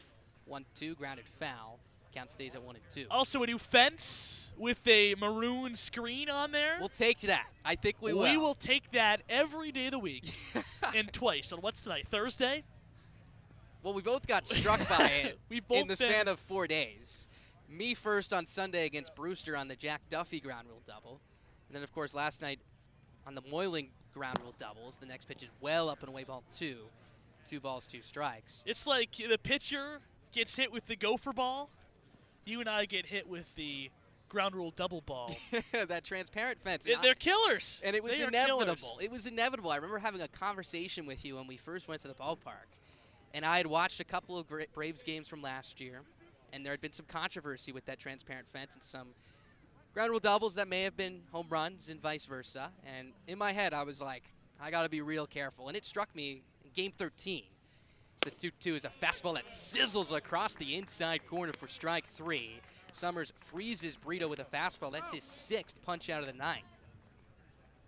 The guy is straight up in a rhythm, allowed the leadoff batter Nunez to reach on an error since then. 12 up, now coming to home plate more than the 12th batter since, but 11 up, 11 down, trying to get through his 3rd straight 1-2-3 inning and retire his 12th straight Braves. You could not ask for anything more out of Drew Summers tonight. Once again, we'll reiterate to you, a guy who didn't start a single game this season during the regular year in college ball. First pitch to Moylan is a good breaking ball for a strike of the outside corner. 0-1. And again, if you take out that E6, he's perfect through 3 2/3 tonight. And he probably feels like he should be perfect. Absolutely. That was a very close play at first base where Mooney His throw pulled off the first baseman Walsh off the back. 0-1 the count here with 2 down, scoreless, top of the 4th. Pitch is swung on and fouled straight back. Maybe, in fact, just got away from the catcher and Cozart. Either way, it'll be strike 2. No balls, 2 strikes. And again, you can see Cozart struggling with that arm side run of the fastball from Summers. I mean, we have a hard angle of it, or a difficult angle to read that arm side run from here, about from the third base side of home plate in the batter's circle, but you could still see the types of swings and the types of takes that these left-handers are taking. It's coming in towards their kitchen quick. Next pitch, a bender in there over the heart of the plate for strike 3. How about 7 for Drew Summers through 4 hitless innings? Running to the bottom of the 4th, scoreless here at Gov Fuller Field between the Braves and the Commodores. Feeling lucky? Head over to the 50-50 table at Doran Park and play everyone's favorite ballpark game of chance. A different list of prizes are available every home game, and of course, half the pot is always up for grabs. Take it from me, my family played the 50-50 last season and won a gift certificate to a local ice cream shop, and I can tell you firsthand, it was delicious. Check out the list of prizes over at the 50-50 table next to the concession stand and play the 50-50 today, because I'm sure there's a prize for you. For the first time since 2019, the Cape Cod League All-Star Game is back. On Saturday, July 23rd at 6:45, the best players on Cape will come together in Wareham and duke it out in an East Division versus West Division clash. In 2021, the Braves had a league-leading 9 All-Stars, but they weren't able to shine in the mid-season showcase. But now the game is back, and it will include your favorite Braves stars as well as the best talent from around the Cape. What's better than a summer night? A summer night with the Bourne Braves. Welcome back to Falmouth. Scoreless as we enter the bottom of the 4th inning. Pitching the narrative tonight. No runs, no hits, no errors for the Braves. No runs on 2 hits, 1 error for the Commodores. As Garrett Edwards comes out for his 4th inning of work after getting into some trouble in the 3rd inning, but was able to retire the top third of this lineup in order. Yeah, gave up a walk and a single to start that frame, but retired the tough part of this Falmouth order. Got Mooney to ground one over to third for the 2nd time tonight, then got Halter to line one to the left fielder Harris. With 2 outs, Collins lined out to the first baseman in Brito, so he's out of the jam, and now you say 4, 5, 6, usually a really tough part of the order to go through, but the way the Falmouth lineup has been struggling, their batting average here for the 4, 5, and 6 guys, 156, 167, and 171. So look to take advantage of that here, again against Walsh, Pinckney, and Brutcher. Used to pop out and 2 strikeouts. So look for some more of the same right here. Again, scoreless here in the bottom of the 4th inning. Dare I say it that we're cruising, Calvin? I knew it. First pitch on the way here to Jacob Walsh. I mean, that's the easiest bet of all time. You got to take that 10 times out of 10. First pitch on the way was outside for ball 1. So 1-0 the count here on Walsh here as we continue to glide through this one. Edwards gliding with his pace, 1-0 to the backstop. 2 balls, no strikes to count. So Edwards, this is 3rd outing of the year after a small sample at LSU. Again, just 9 appearances. He made 1 start. Coming off of a year where he was very valuable for them in 2021.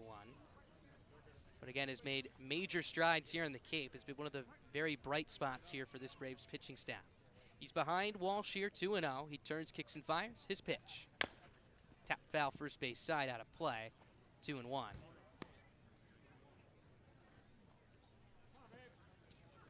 Braves will head over to Chatham tomorrow, then back home at Doran Park to face these Commodores on Saturday.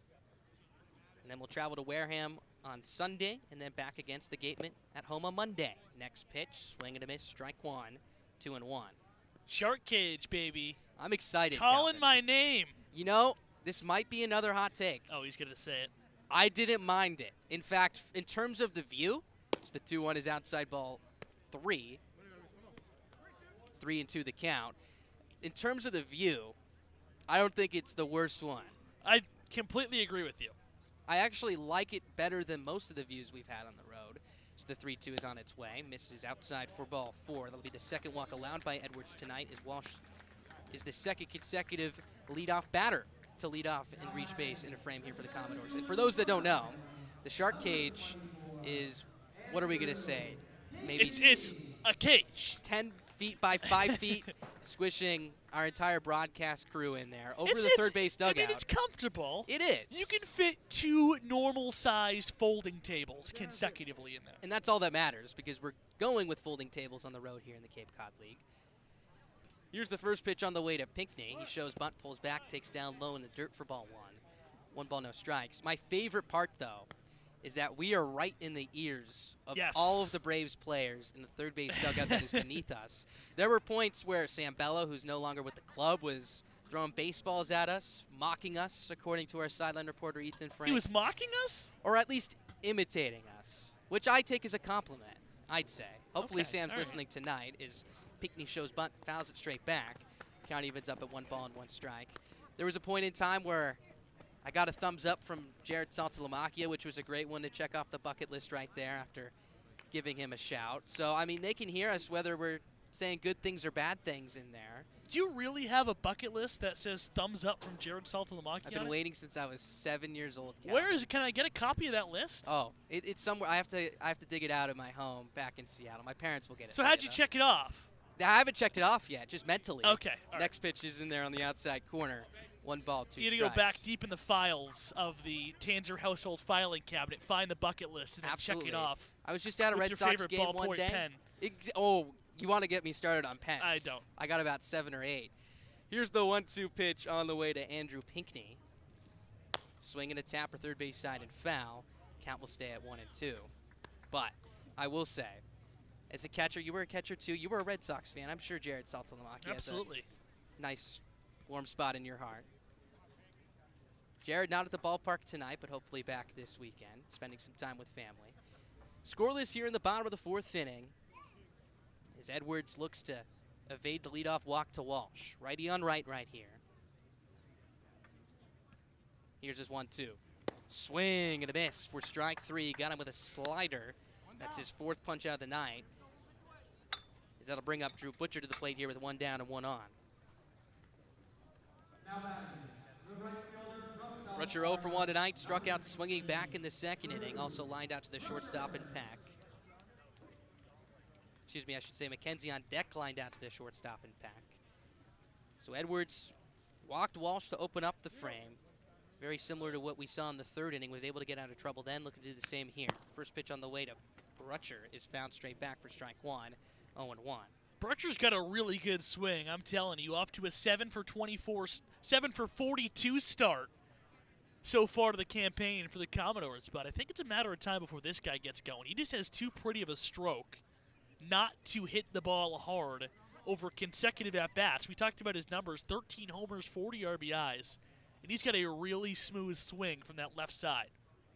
Looking to use it right here, infield and double play depth. Next pitch is smoked on a line, caught by Britos. He snags it out of the air, will take it to the bag at first base to double off Walsh to end the inning. My goodness, with the blink of an eye, Garrett Edwards out of this 4th to evade the lead-off walk. Ready to the top half of the 5th, still scoreless here in Falmouth. With supply chain issues last year, our shack is well. Missed the biggest part of the game? Don't worry, the Bravos have you covered. Catch the call of the game on the Braves Twitter @BourneBraves to hear the night's biggest moment. From big-time strikeouts to crazy web gems, game-winning home runs, and more, whether you hear it for the first time or you just want to relive the magic, the call of the game will bring back the best moment from the night that was. Free! It's a word you don't hear often, but it's the only word in the Cape Cod League. Every single game on the Cape is free, which means you can bring the entire family, extended family, and the extended family for no charge at Doran Park or to any other game on the Cape. Catch the best collegiate summer league in the nation for absolutely no charge all summer long. Cape Cod League Baseball is back on the New England Sports Network in 2022. NESN will feature 5 Cape League games on its airwaves this season, the first of which comes on June 30th when the Braves take on the Falmouth Commodores, and then the NESN crew comes to Doran Park on July 21st when the Braves host the Wareham Gatemen. All Cape League games on NESN start at 7, and the station will also feature the league's All-Star Game. It's the best summer baseball in the nation, and it's live on the same station as the Boston Red Sox all summer long. This is Lane Forsythe, shortstop from Mississippi State, and this is Bourne Braves baseball. Scoreless game, top of the 5th inning as we welcome you back to Gov Fuller Field with Max Tanzer. I'm Calvin Cristoforo. Drew Summers is just in a complete rhythm right now. The Falmouth starting pitcher tonight, making his first start of the season for the Commodores. His first start in 2022 after making 24 appearances for Central Arizona Junior College, all out of the bullpen this season. His longest outing for Central Arizona Junior College, 2 1/3 innings of work, pitching into his 5th inning tonight, and why not? Because this guy has just been in complete control from pitch 1 now to first pitch here in the 5th. 7 guys struck out, and he's retired the last 12 Bravos. And he's making a name for himself as a starter. Again, we talked about the dominant numbers out of relief this year, 92 strikeouts and just about 53 innings of work. But again, with his stuff, even though it's essentially a 2-pitch mix, it could be dominant against a good lineup here in the Braves that they're putting out tonight. Facing Jack Duffy, who flew out to left his first time up. The pitch. Wave and miss. He's way ahead of his slider, dropping in there at 74 miles an hour. Actually, that might have been the curveball. Haven't seen that a lot. But lefty on lefty against Duffy, and his second AB, he drops it in there for strike 1. Yeah, he took a lot off of that one right there. He's thrown that curveball 5% of the time so far here in the Cape. 0-1 fastball down and away for ball 1. We get a really good look at the Commodores bullpen because it's in play, kind of like Oakland Coliseum. Not in play, but in the ground if a ball was hit foul on that side. And Mikey Temper, the right-hander from Mississippi State, just starting to warm down there because Summers is in a rhythm and has climbed ahead of another Braves batter 1 and 2 after Duffy takes a wave and a miss at a slider dancing away from him. And so far now, he's at 50 pitches on the dot, 35 strikes to 15 balls. So not only is his pitch count in good shape, of course, hasn't allowed a hit, but majority strikes as well. He's been mega efficient. His 1-2 to Duffy. On the outside corner, a fastball at 90 miles an hour. Jack Duffy is caught looking for the 8th punch-out of the game from Drew Summers. Wow, is he cooking. And coming into the game, doing the research on him, we knew the strikeout numbers were up, but to do this on the Cape in an unfamiliar spot starting on the mound, just unbelievable as he continues to mow down this lineup. Again, his season high for punch-outs this year in 1 game, 4, which he did twice, again, over 2 innings of work. You give him 4+ and he can strike out the moon. His first pitch coming to the Braves shortstop, John Peck. Another strike on a breaking ball at 76 miles per hour. Elijah Nunez led off this game for the Braves. He reached on an error by the shortstop and Alex Mooney. Since then, Drew Summers has retired 13 straight Braves, and we're scoreless with 1 gone here in the top of the 5th. 0-1 pitch coming to Peck. Another curveball, and Peck comes up empty on a swing and a miss on a ball down in the zone, and he's in the hole 0-2. And he got that breaking ball right there, a big rip. Again, a guy who's struggled with 2 strikes so far this season. Going to really have to dial it in here with the groove that Summers has been in. Braves still without a hit. 4 1/3 through this ball game. Peck looking to battle back. 0-2 pitch. This is hit high and deep to right center field. Brusher's on his horse in right field, but he runs it down as he gallops and makes the one-hand catch above his head for the second out. Well, that breaks the string of 3 consecutive hitters retired via the K, all looking. And Peck, again, we've seen him drive the ball the other way with some authority. And with the sound off the bat, thought this may have had a chance to get over the right fielder on Brusher's head. But he was able to claim it in his tracks with ease. So that was probably the hardest hit ball from the Braves all night long. But Brusher, the right fielder, ran it down in right center to retire Peck for the second out here in the 5th. Now it's up to Wyatt Hensler to end this chain set down by Summers. His first pitch, a strike across the plate on a fastball for strike 1.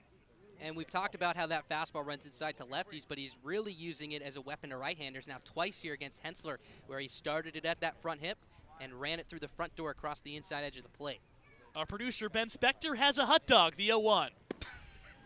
On the outside, but a strike in there as the count has gone to 0-2 here at Wyatt Hensler. I don't know how he got that hot dog. Put it on the bingo card. Must have been hand-delivered to him. Oh, Mac Friday, who had to deal through Ben Spector's play-by-play inning, gets him a hot dog. Braves trying to end the run of 14 straight, set down by Drew Summers, the 0-2. In the dirt, really good hands there by Hensler to not go around as the count goes to 1-2. Looks like a good hot dog as well. I don't remember being asked if I wanted a hot dog. I was going to say, Mac, you let me down. You let me down, Mac. And Mac's got deep fried Oreos. What is going on here? 2 down, top 5, the 1-2 to Hensler. Fouled away. The count stays at 1-2. Okay, I'm happy that Falmouth at least has the deep fried Oreos offering because of the tragic news we heard yesterday with the donut burger not being at YD anymore. So I might have to try the deep fried Oreos as a consolation. If we knew there was someone going over there, you would think we could put in a request, but it looks like that ship has sailed. Here's the 1-1 to Hensler. Slider back door, but it just misses. Drew Summers on the verge of retiring.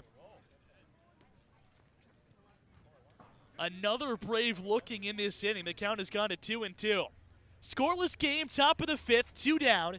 Braves looking to end the string of 14 straight sent down by the Falmouth starter, Drew Summers. Here's the 2-2 to Hensler.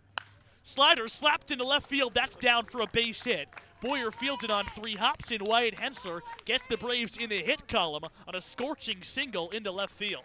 And there you go. Maybe the wheels will start to turn now for this offense. You have Alan Espinal due up, and with 2 strikes, got a pitch running away from him, top spinning a hard line drive into left field for a base hit. And boy, did he need that. He's been scuffling as of late. Hopefully that's a sign of good things to come for him as well. I don't want to continue to harp on this food point here, but it is getting to, dinner time, 8:13. Mac Friday, our, wonderful beat reporter here, just had some deep fried Oreos and now is following that up with a hot dog with mustard as Espinal looks at ball 1 high. I don't know if I can handle that combination. Can you go Oreo to hot dog back to back like that? Hey, you know what? He's from the South. He's from Texas. It's true. So he's got quite the palate, I assume. He eats steak and eggs for breakfast. Here's the 1-0. Good swing by Espinal, fouled away. Braves have a runner for the first time since the leadoff man Nunez started this game by reaching on an error on the shortstop Mooney. 2 gone, 1 on. Here's Alan Espinal in a scoreless game in the top of the 5th. Espinal last time up roped a single into right center field, but Pickney, the right fielder, instead center fielder, ran it down in the hole. Here's the 1-1 coming to the Braves catcher. Fastball at the knees for strike 2. You got to give Cozart, the catcher, a lot of credit for that one right there. Again, maybe it was just a little bit low as Espinal has a conversation with Isham right there, but it was called a strike as Cozart almost doing the splits behind home plate, which allows him to get underneath that pitch and bring it back up into the zone. Wyatt Hensler not a major threat to steal over there for the Braves. No stolen bases on the campaign. As the Braves looking to get a run across home plate in the 5th. 2 gone, the 1-2 pitch. Way outside of the zone in the left-handed batter's box. The count is even at 2-2.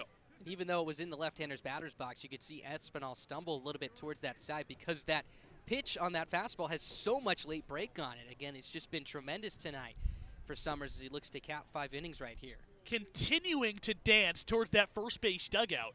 Here's the 2-2. Slider, and Espinal is way ahead of it. A swing and a miss for strike 3. Make it 9 punch out for Drew Summers. This guy is in a rhythm, to say the least, on the mound for Falmouth. Braves go down without a whimper in the 5th. We're headed to the home half of inning number 5 as Garrett Edwards looks to go toe-to-toe with his pitching counterpart. Middle 5 here on the Born Braves Radio Network. You know what that means. Buckle up. Let's go around the Cape with Ethan Frank. Thank you very much, Calvin, or should I say Mr. Christopher. Let's go around the Cape. Starting your final in Brewster. The Whitecaps get taken down by the Firebirds 6-4. No-hitter for the Firebirds tonight, but still get a win. Your final in 8 innings at Stony Brook Field is 6-4. In Katuitt, it's 5-5 between the Gatemen and the Kettleers in the top of the 7th inning. I have a feeling that game is pretty close to being called, if not having already been called here in the 7th inning as darkness is falling here on Cape Cod, and there are obviously no lights at Lowell Park. So there you have it, 5-5. Maybe we'll make up 2 innings another day. In the top of the 8th inning out in Hyannis, the Harbor Hawks are just on a roll right now, shutting out the Mariners right now, 2-0 in the top of the 8th inning. and also at Veterans Field. Thankfully, we started late tonight, or else we might not have a score from Veterans Field. They start so late. And guess what? No surprise out there. The Chatham is losing 3-1 to YD after getting no. At least they have a run tonight. They got none last night. So there you have it. Wareham and Katuitt tied at 5. Orleans takes down Brewster 6-4 in 8 innings. Harwich trails 2-0 on the road in Hyannis, and YD leads 3-1 on the road in Chatham. Ethan out for blood tonight. What, did Mac not ask you for any food either? Oh, he did not. And that's my before the Bravos partner. Wow. You do a half inning with a guy one time. No, Mac, and I he don't gets want you a any hot Oreos. dog. Save those Oreos, because he's not speaking for the group here. That was ruthless by Ethan. It is ruthless. Mac Friday's got the Oreos over there. But both the Braves and the Commodores looking at Oreos on the scoreboard. Scoreless game in the bottom of the 5th as Garrett Edwards is back for his 5th inning of work. And his first pitch is down and in to the Commodores 7 batter and Anthony McKenzie. Oreos on the scoreboard. You'd have to write that one down. That was a good one right there. So many food puns you can make when you're hungry. Absolutely. Edwards has been really sharp in his own right tonight. Out of the wind is 1-0. Slider down in the zone, and McKenzie's way ahead of it as the count goes to 1-1. And for Edwards in his first 2 innings of work was really efficient attacking the strike zone. The latter 2 frames has struggled a little bit overall, 39 strikes to 20 balls, but has been able to work past a couple of walks, including a big break on that line drive double play off the bat of Butcher. This one's hit hard to center field, but Nunez maneuvers over and makes the one-handed catch right above the bill of his hat for out number 1 here in the bottom of the 5th. So as good as Drew Summers has been for Falmouth, Garrett Edwards is matching him pitch for pitch here in this ballgame. Absolutely. And look, you'll take 4 1/3 of an inning's work, allowing just 2 hits on no runs any night of the week. It's just getting him some run support now. And again, this is big for him as well, as he's now topped his season high, or I should say summer high in innings pitched. As before tonight it was 4, now through 4 1/3. First pitch to Cozart. It's fouled back to the screen. Now with just 2 outs left in the 5th, goes up against Cozart and Boyers, who combined this season are 4 for 36. But Cozart did hit a single. The second of the night for Falmouth back in the 3rd inning, was stranded on second base to end that frame. Behind the count here, 0-1 to the LSU right-hander Garrett Edwards. Works out of the wind, kicks and fires. Grounder to second base. Here comes Shaw, and he makes the easy toss to Brito for the second out. And I think Edwards is falling by the wayside a little bit when you assess this game, just with the numbers that Summers has put up. Of course, 9 strikeouts, 1 hit over 5 innings of work. But again, for Edwards right here, if you don't have the outing by Summers so far tonight, I think we're looking at the best outing of the year twirled together by Edwards, maybe behind Bryce Cunningham the other night. And that's one big plus you got to take from the last week and a half. The starting pitchers have been able to extend themselves deep into ball games and put out some really tremendous outings. Edwards delivers a first pitch ball, a pitch that looked really good, but the catcher Espinal couldn't handle it behind home plate. Would have been interesting to see if Doug Isham would have called that a strike, if Espinal would have stuck it. But with the hitting off of Espinal's glove and falling to the ground, it's ball 1. Here to Luke Boyers, the second pitch. A swing and a miss for strike 1. And Espinal does such a good job of receiving back there. Pretty uncharacteristic. I think, again, we mentioned it with Cozart, trying to bring that pitch under the zone, catch it underneath it, and just glanced off the thumb part of his glove. Another slider, and Boyers is ahead of this one. It's gone 1-2. Garrett Edwards has loved his slider in this appearance. It is just one pitch away from tossing 5 scoreless innings to match Drew Summers, who's done it for Falmouth. Here's his 1-2. Fastball in the outside corner. Edwards took 2 steps to the dugout, but once again, Espinal couldn't handle it, and it falls to the dirt. The count will even at 2-2. And you could see him frustrated behind the plate right there, pounding his fist into his glove, one he knows he should have had. The usually sure-handed Espinal hasn't had a great at-bat as his pitcher and Edwards looks to retire the side. 1-2-3 in the 5th. The pitch spoiled away into the Falmouth dugout. We'll see another pitch coming at 2-2.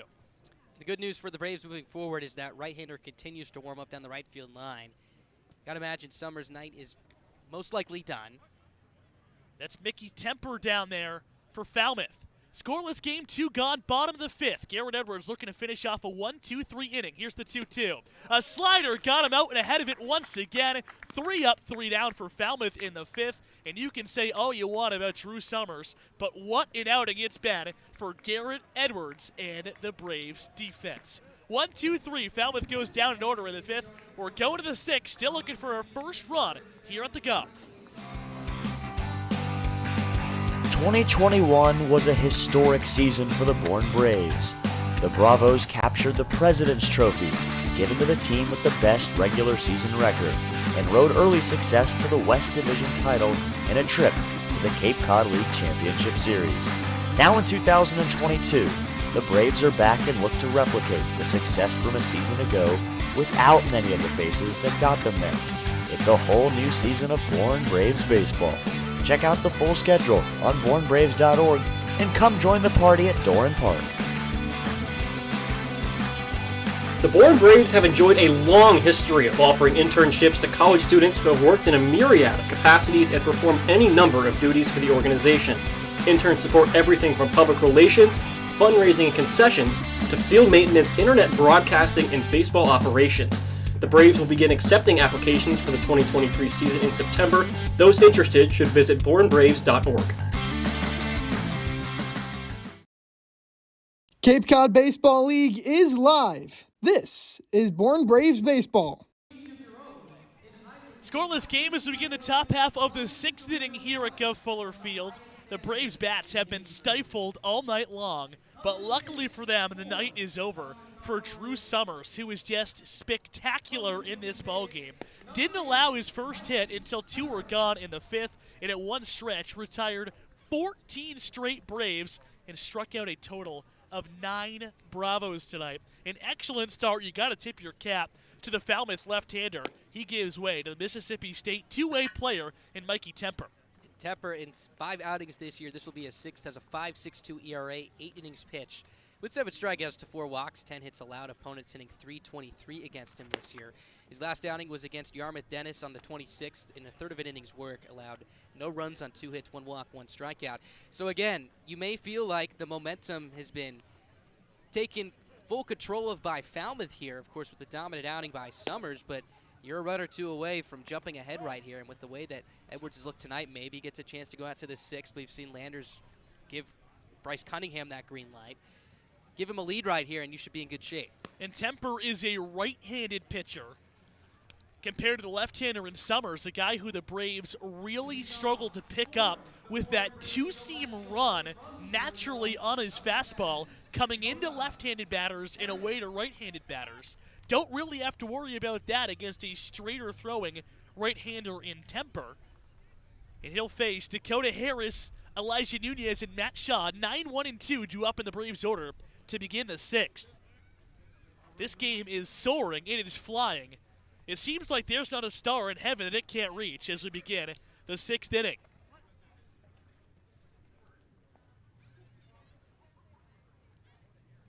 Temper on the mound, his first pitch to Harris. A fastball in the outside corner in there at 91 for strike 1 of the Braves switch hitting utility man. A good opportunity for Harris swinging from the left side now to get something going. You have the top of the order on deck, and with Harris's speed, if he could reach right here, you have the perfect table setter with Nunez on deck to keep that line going. Second pitch by Temper, he goes to the off-speed pitch. And way out ahead of it is Harris for strike 2. Sun starting to set here at Gov Fuller Field in the Braves' first 7-inning start of the season. Lights fully in play. Wind has cooled down. It's a very calm night. If at anything, the wind is gently blowing out to left center field. Here's the 0-2 to Harris. Grounded foul, first base side. Again, hitting with 2 strikes has been difficult for the Braves today, but with a different look right here. Tepper from the right side compared to, of course, Summers from the left side, like you mentioned.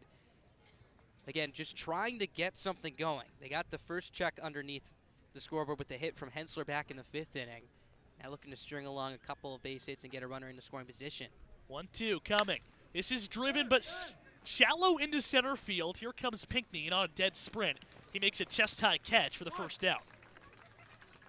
A good play by Pinckney right there. It was an aggressive hack by Harris right there. So I think Pinckney thought this one was going to carry a little bit more than it did. That's why he got a late jump, but sprinting back towards the diamond was able to make the catch.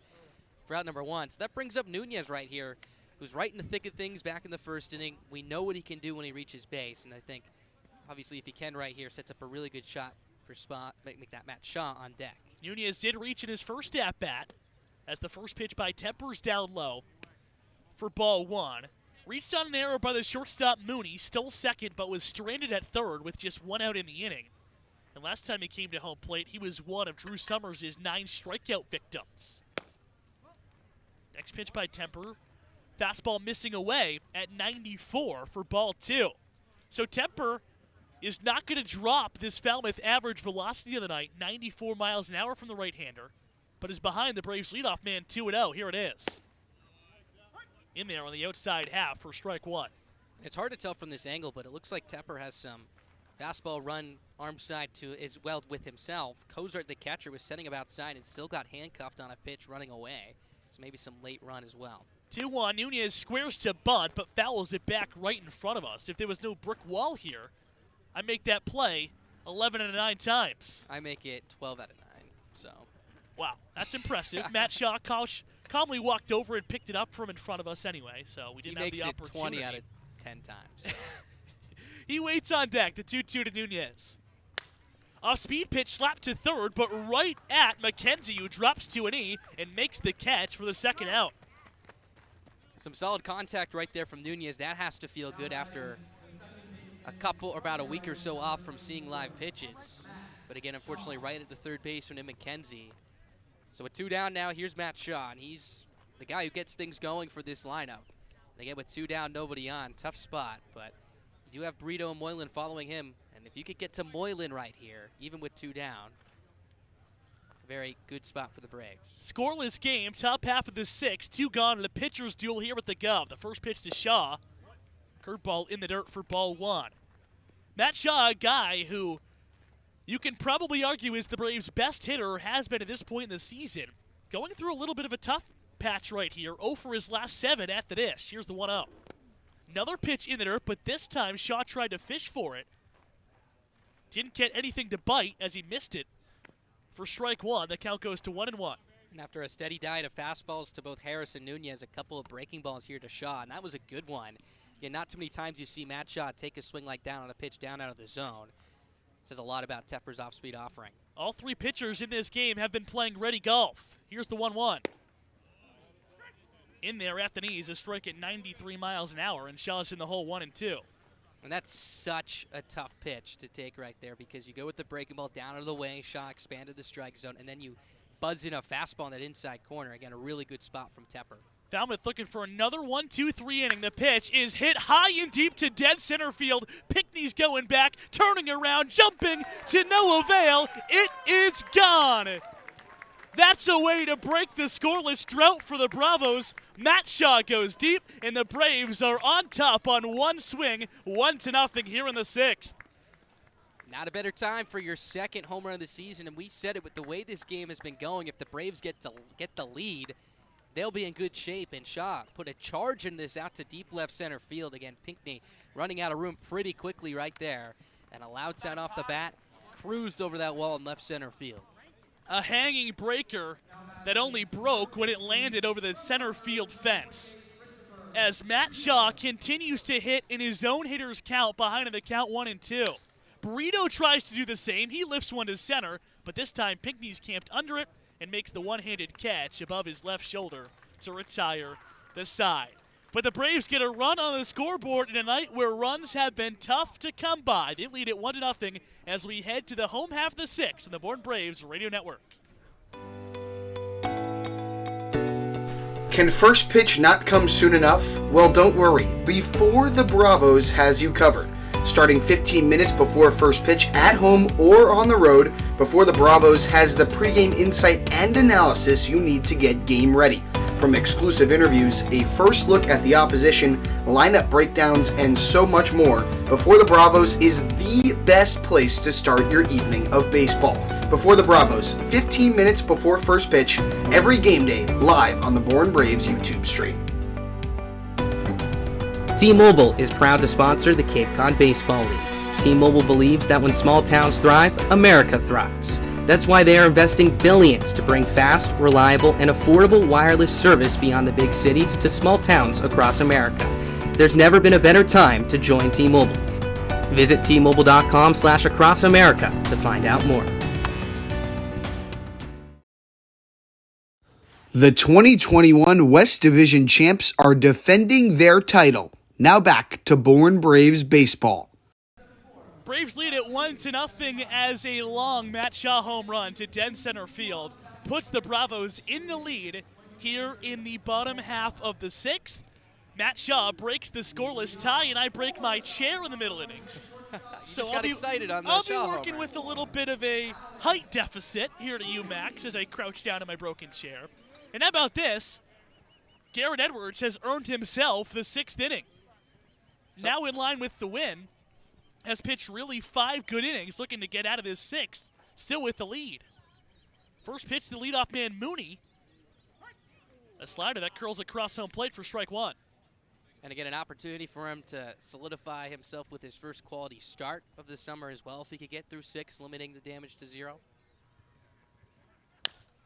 This one's grounded to short. Here comes Peck. He bobbles it in the backhand, tries to recover, but it's an error on the Braves shortstop.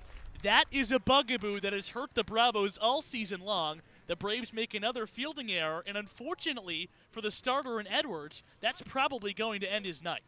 And it looks like it will as Scott Landers comes up to mound and points his finger towards the left field bullpen. Peck overran this one right here, ranging up the middle towards his left.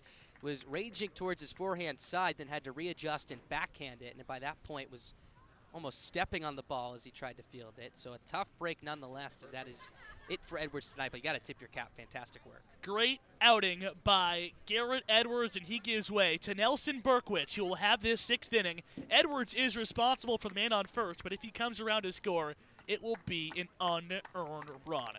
Nothing but clapping hands. Garrett Edwards walks off the mound too as the Braves lead it 1-0 here with nobody out and 1 on in the sixth. The Bourne Braves will be holding youth clinics this summer. They're for boys and girls ages 5 to 12, plus we'll offer 1 week of clinics for ages 12 to 15. For more information, visit the 50/50 table near the concession stand or visit our website at bournebraves.org. Win or lose, there's always a Brave that sticks out on the field. Head over to our YouTube channel by searching the Bourne Braves or head to @BourneBraves on Twitter and catch the post-game interview every night with a player of the game on game night with me, Ethan Frank. And as always, you have a say on who gets to chat with me. Tweet at us @BourneBraves and use the hashtag Player of the Game to submit your pick for the POG. The stars of the Bourne Braves can't perform well with an empty stomach, and neither can the best fans in the Cape Cod League. Hungry at Doran Park? Visit our concession stand down the third base line, serving your favorite ballpark classics, including hot dogs, hamburgers, popcorn, cold drinks, and more. The concession stand at Doran Park is the place to go, because the only thing better than watching the Braves live is watching the Braves live with a hot dog in your hand. This is Nelson Berkwich, left-handed pitcher from Vanderbilt University, and this is Braves baseball. So Garrett Edwards' night is done. He leaves after 5 scoreless innings, is responsible for the runner in Mooney on first, who reached on an error by the shortstop John Peck. And here's Nelson Berkwich, first out of the Braves bullpen, his third appearance in a Braves uniform. And Calvin, he was just tremendous his last outing. 3 innings, no hits, 1 walk, 5 strikeouts. First pitch fouled back to the screen as Halter fouled it straight back. And you're going to get a lefty in Halter to start things off right here. So good matchup for Berkwich, a couple of lefties to follow. So it'll be 2-3-4, Halter, Collins, and Walsh in this Falmouth lineup. Check on the runner, Mooney. He's back in safely. He reached on an error, and he's the first base runner since the 4th inning for Falmouth. A threat to steal, 3 for 3, stealing bases this season. Berkwich comes to home plate. His pitch is down in the dirt for ball 1. Halter is the batter. Took a look at strike 3 in the first and flew to center in the third.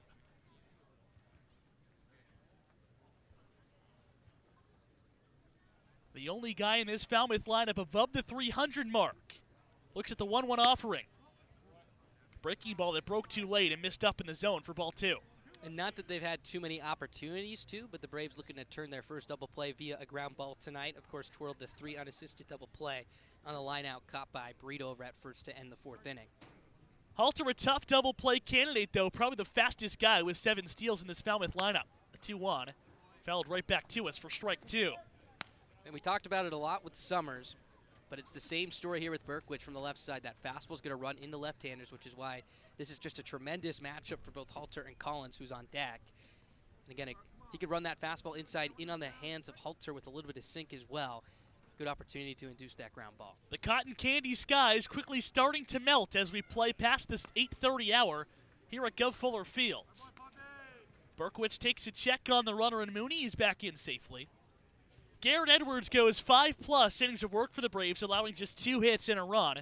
His counterpart on the other side in Drew Summers, 5 scoreless, but a home run in the 6th by Matt Shaw has given the Braves a 1-0 lead. The 2-2 fouled back once again. They'll do it again. Summers' home run was against Mikey Temper, who came out as the first guy out of the Falmouth pen. Berkwich, the first guy out of the Braves pen, going toe-to-toe with Colby Halter, the first batter he sees for the Doors. Here's the 2-2 coming to him with a man on and nobody gone, and a 1-0 Braves lead, bottom of the 6th. Set at the belt. Now delivers. Breaking ball, this is down into right field and has a ticket to the wall. Rounding second on his way to third is Mooney. He will put the brakes on there, but runs straight through the stop sign, has to recover, and will stop at third. It is a line drive double by Colby Halter, and the Doors have something cooking here in the 6th. 2 out with nobody on after a ringing double by Colby Halter. And Halter got a fastball running inside, and it's impressive that he was able to get underneath this one right there. A top-spinning line drive hard down the right field line. It was a good hold over there at third base to keep Mooney over there just because nobody out. You got the middle of your lineup coming up, of course, Corey Collins, who has been struggling, but not a better time for him to break out right here if you're Falmouth. The Commodores looking to make the error to lead off this inning by the shortstop Peck. Pay big time is now Falmouth after trailing 1-0, trailing for the first time in the top half of this inning. Looks to take the lead for their first time in a 1-0 game with 2 on and nobody out here in the 6th. Berkwich first pitch to Collins, a slider in there for a strike. Again, you have another lefty on deck, so Berkwich having the advantage the next couple of hitters right here, but he's going to have to walk the tightrope right now with good speed on the base paths and nobody out. Braves infield playing back. They'll trade a run for an out. The fastball is fouled back above our heads, and Berkwich, in a big-time situation to get a strikeout, is in the driver's seat here 0-2. Started him with a breaking ball running away, then follows that up with a fastball inside. So he's shown make that Collins both of his pitches. We'll see what he follows up with right here ahead 0-2. Looking for a strikeout here to Corey Collins. Singled in the first, grounded to third in the third. Here's the 0-2 to the designated hitter. Up and away, it misses for ball 1. And on third base, Mooney getting an aggressive secondary over there. The third baseman in Hensler with the infield in. Also has the luxury of being closer to that bag. So Espinal, we know he has a cannon right there. 1-2 pitch and a 1-0 Braves lead. Nobody gone, 2 on, bottom of the 6th. Berkwich. Fouled back. And really, if Berkwich can get through Collins right here, and then Walsh on deck, you're going to face a strew of struggling hitters here in this Falmouth lineup in Pinky, Butcher, and McKenzie. So if he can get through the teeth of this lineup right here, he should be in good shape. 1-2 coming to the Falmouth 3-hitter. In the dirt, we've evened it up at 2-2. If Berkwich can get through Collins, which is a big if, do you consider the intentional walk to the cleanup man, Jacob Walsh? Absolutely, because then you could set up a force at all bags. You're bringing up Pinckney, who has been struggling. He struck out twice today, and it puts you in a good spot to get out of the inning with a ground ball, which Berkwich excels at. Here's the 2-2. He got him. A slider dancing towards the Braves dugout on the third base side, and Collins comes up empty. That is a big-time strikeout by the Braves left-hander, and it keeps the runners where they are with now 1 out here in this inning. Huge punch out right there for Berkwich, and he seems to excel when he's in a high leverage spot. Again, of course, the E6 and then the double allowed him to be set up in a second and third out, nobody's spot. But trailing by 1 right here, just needs to get these 2 outs to send the bats back up, who desperately need some insurance. Berkwich and Espinal having trouble seeing the signs here under twilight navy blue skies as we play at 8:41 in the evening. Here's the first pitch to Walsh, who they're pitching to, and it's a slider that drops in at the belt for strike 1. And that slider has looked really tight and really sharp so far tonight. And again, with Brito drawn in at first, if he could run a fastball out of his hands, get a ground ball right at Brito, likely forces Mooney to hold at third unless the contact play is on. 0-1 coming here to Walsh. Another off-speed pitch. That has been his go-to, and Walsh waves at it for strike 2. The runner on third is Mooney. He reached on an error by Peck to start this inning. Then Berkwich allowed a double to halter the first man he saw out of the Braves' pen. Collins was a strikeout victim, and now he's looking to do the same in Berkwich. The cleanup man Walsh is 0-2. Another slider and another wave and a miss. That pitch cannot be hit right now, and with his back against the wall, Nelson Berkwich has come up with 2 huge back-to-back strikeouts. And you've got to think that Walsh, that entire plate appearance, was just thinking he's got to come back with the fastball. Triples up with that slider well off the plate outside the strike zone, getting him the chase, and now infield gets to play back here with 2 down, and a big, big spot coming up here for Pinckney. So now he just has to get through his last guy, Andrew Pinckney, who's also gone down by the way of the K twice tonight. First pitch. Going back to that slider, this time to the right-handed hitting Pinckney, and it misses up and away for ball 1. Braves lead at 1-0, now 2 out, bottom of the 6th. The Bravos took the lead after this game was scoreless through 5. On the top of the 6th inning, solo home run off the bat of Matt Shaw. Nelson Berkwich looking to keep this game right where it is with a 1-0 Braves lead. The pitch. Fastball chopped to first. Brito gets an in-between hop and wins the race to the base and tags it with his right foot to retire Andrew Pinckney.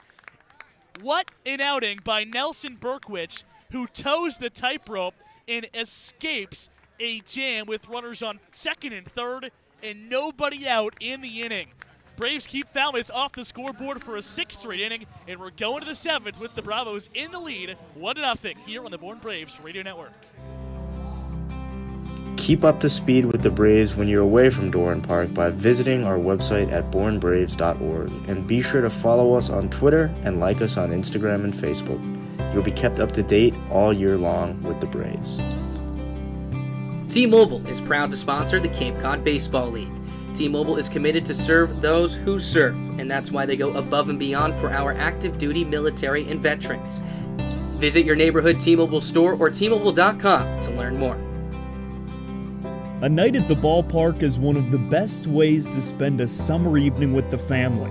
With free admission to Doran Park and every field on the Cape, you can bring along the entire crew to experience a free night of fun at the park.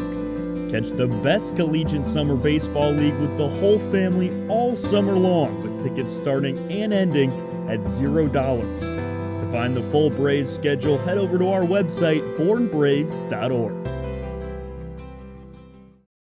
Time to go back to the park. This is Born Braves Baseball. After a gutsy 7th inning by Nelson Berkwich, stranding runners on second and third with nobody out in the inning, the Braves still lead at 1-0 as we play quickly into the top half of the 7th inning. Bravos got the 1-0 lead last time they were at home plate on a home run to dead center field off the bat of Matt Shaw, and look to do more against Mikey Tepper, who's out for his 2nd inning of work, first guy out of that Falmouth bullpen. Absolutely, Calvin, and again, we've talked about just opportunities for the Braves to get something going right here. You pick up the home run in the last half of the inning from Shaw, and then you see Nelson Berkwich, with his back slammed against the wall, get out of a major jam, of course, with the tying run at third and the go-ahead run at second. Use that as some energy to try and get something going here. And look who's coming to the plate, Josh Moylan, the hero from yesterday. He's got to be feeling good with a right-hander on the mound this time instead of the lefty in Summers. Yeah, he really struggled with Drew Summers, who started this game for Falmouth, but really so did everyone in this Braves lineup. Summers allowed just 1 hit and struck out 9 across 5 innings of work up and down this Braves lineup. Moylan's third at-bat, he's taking a look at strike 3 twice. Here's the pitch. Fastball in there on the outside corner at 91 miles an hour. Yeah, 4, 5, and 6 due up in this inning, so a good part of the lineup to get something going here. And in the bottom third, despite, of course, being the bottom third of the lineup, Hensler and Harris, both two big bats, along with Espinal, that could help drive in some runs as well. 0-1, fisted foul, third base side. Count has gone to 0-2 on Josh Moylan, who had quite the night last night. 3 for 5, a home run, a ground rule double, a single. You're checking off your listed home. That's a triple shy of the cycle, and drove in 5 runs. Here's the 0-2 pitch from Temper. Misses outside the zone. The count will go to 1-2. And speaking of Berkwich as well, went 3 innings in his last outing, 2 in the latter. So a guy who could be extended as well if you want to ride him to the 7th or the 8th, maybe even extend him to 4 tonight to close out this game. He works out of the line, shakes off his catcher Cozart, now gets set. Kicks and delivers the 0-2. Off the end of the bat, into center field, falling fast. It's down for a base hit. The center fielder in Pinckney fields it on a couple hops, and Josh Moylan is on with a base hit to start off this 7th inning. And after starting the year 0 for 11, or I should say starting this summer 0 for 11, he's now picked up 4 hits in his last 8 at-bats. So it looks like he's starting to heat up right here. And again, he's another guy, if he gets going, you better watch out if you're opposing pitchers. A freshman All-American 2 seasons ago at East Carolina has starting to get hot here in his second stint for the Braves. He is now 4 for his last 8. He leads off this inning with a single. Braves lead at 1-0 in the top of the 7th on a solo home run by Matt Shaw. Moylan is the base runner. Jack Duffy is the batter. He's 0 for 2 in the night, much like all of his teammates are. First pitch to him is a fastball upstairs for ball 1. Braves have had just 4 base runners tonight by 4 different guys, so everyone in this Braves order has gotten out at least once. Most of them have gotten out twice. Duffy is one of those guys. Here's the 1-0. Another fastball upstairs. It goes to 2-0. And again, trying to ride that heater right there, trying to get Duffy to climb the ladder and chase it. Now he's going to have to make a really good pitch right here. Again, hasn't seemed too confident in the breaking ball, but behind 2-0, do not want to fall behind Duffy 3-0 and threatening a first and second spot. Really good hitters count to a really good hitter. Here it is. Just clipping the outer upper part of the zone on a fastball at 90 miles an hour. It's gone to 2-1. And he's still living up. This one more towards the letters on the navy blue jersey that Duffy is wearing tonight. Delivered a real pitcher's pitch there. Let's see what he comes back with on 2-1. Another fastball. This one's pop foul over the Braves' dugout third base side. And after being in the driver's seat 2-0, the count is even at 2-2 on the Braves' right fielder, Jack Duffy. Bravo's looking for some insurance, and then do they need it? They lead it 1-0. 1 out, nobody, 1 on, nobody out. Here on the top of the 7th. Tepper coming to home plate is 2-2, is by him, a swing and a miss. A fastball blows past Jack Duffy, who's down on strikes for the second time tonight, as the first out of this inning by Tepper is picked up with a K. Really good bounce back right there to get all fastballs to Duffy. This one about belt tie right here after Duffy was seeing everything up between the neck and collarbone level and just swung right past it a little bit late. So a good bounce back for Temper after giving up the single to Moylan. And here's Peck, who put solid wood on the ball back against Summers back in his last at-bat in the 5th. Wide alley for him in right center as we speak. First pitch is fouled back, and he mentioned his last debut. At the time, it was probably the hardest hit ball the Braves hit against Summers.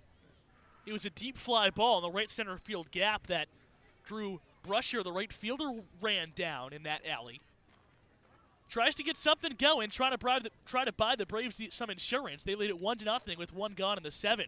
This pitch is in the dirt, but it squeaks through the legs of Cozart all the way back to the Brook backstop. Josh Moylan saunters into second base, and he's there as the Bravos have another runner in scoring position. Just their second of the night here with 1 gone in the 7th. And a breaking ball down in the dirt. The catcher and Cozart looked to be in good shape as he got down into a blocking position, but maybe 5-holed him. Snuck underneath that glove in between his legs and rolled to the backstop. That's a big break now. One takes the double play out of order, but also sets up a good spot for Moylan to score from second base. If you don't count Matt Shaw, who homered to center field as a runner in scoring position, the Braves haven't had a guy there since the top of the first inning. Here's the 1-1 coming to the shortstop Peck. Took a good swing at it, but fouled it back. Really good rip, and he got a fastball right there. Again, Tepper has not been afraid to live with that up in the zone. That one about litter high once again. Peck on it right there, just a little bit underneath. And just for the record, I consider Matt Shaw a runner in scoring position when he steps in to home plate. Here's the 1-2 coming to the Braves shortstop, John Peck. Fastball just misses high for ball 2. Again, that one a close spot right there. Maybe a little bit off the plate, but again, just about at that collarbone height. And Peck doing a really good job on what's a high spin fastball that has a lot of ride on it, laying off of it to keep the count even at 2. Good battle brewing here. Here's the 2-2 coming to John Peck. But before, Josh Moreland's lead getting too big for the pitcher, Temper. Steps off and looks back the Braves first baseman, who reached on a single lead off this inning. Jack Duffy then struck out, so there's 1 on, 1 out. And the Braves shortstop in a 2-2 count. Here's the pitch to Peck. Another fastball fouled back. This is a pretty good bout. Absolutely, and Peck taking some big rips there at the plate. He's not getting cheated up there. Get 2 RBIs for him this season, both of which have come in ultra big spots. Of course, the big one against Wareham back in Game 2 of the season, that triple to right field. Has an opportunity right here to come up with another big run. Of course, the Braves leading, but needing some insurance. Josh Moreland, not the fleetest of foot on this Braves roster, leads off second. But the Braves would love to keep the line moving with Wyatt Hensler waiting on deck. Here's the 1-1 coming to John Peck. Fastball by him at 95 miles an hour.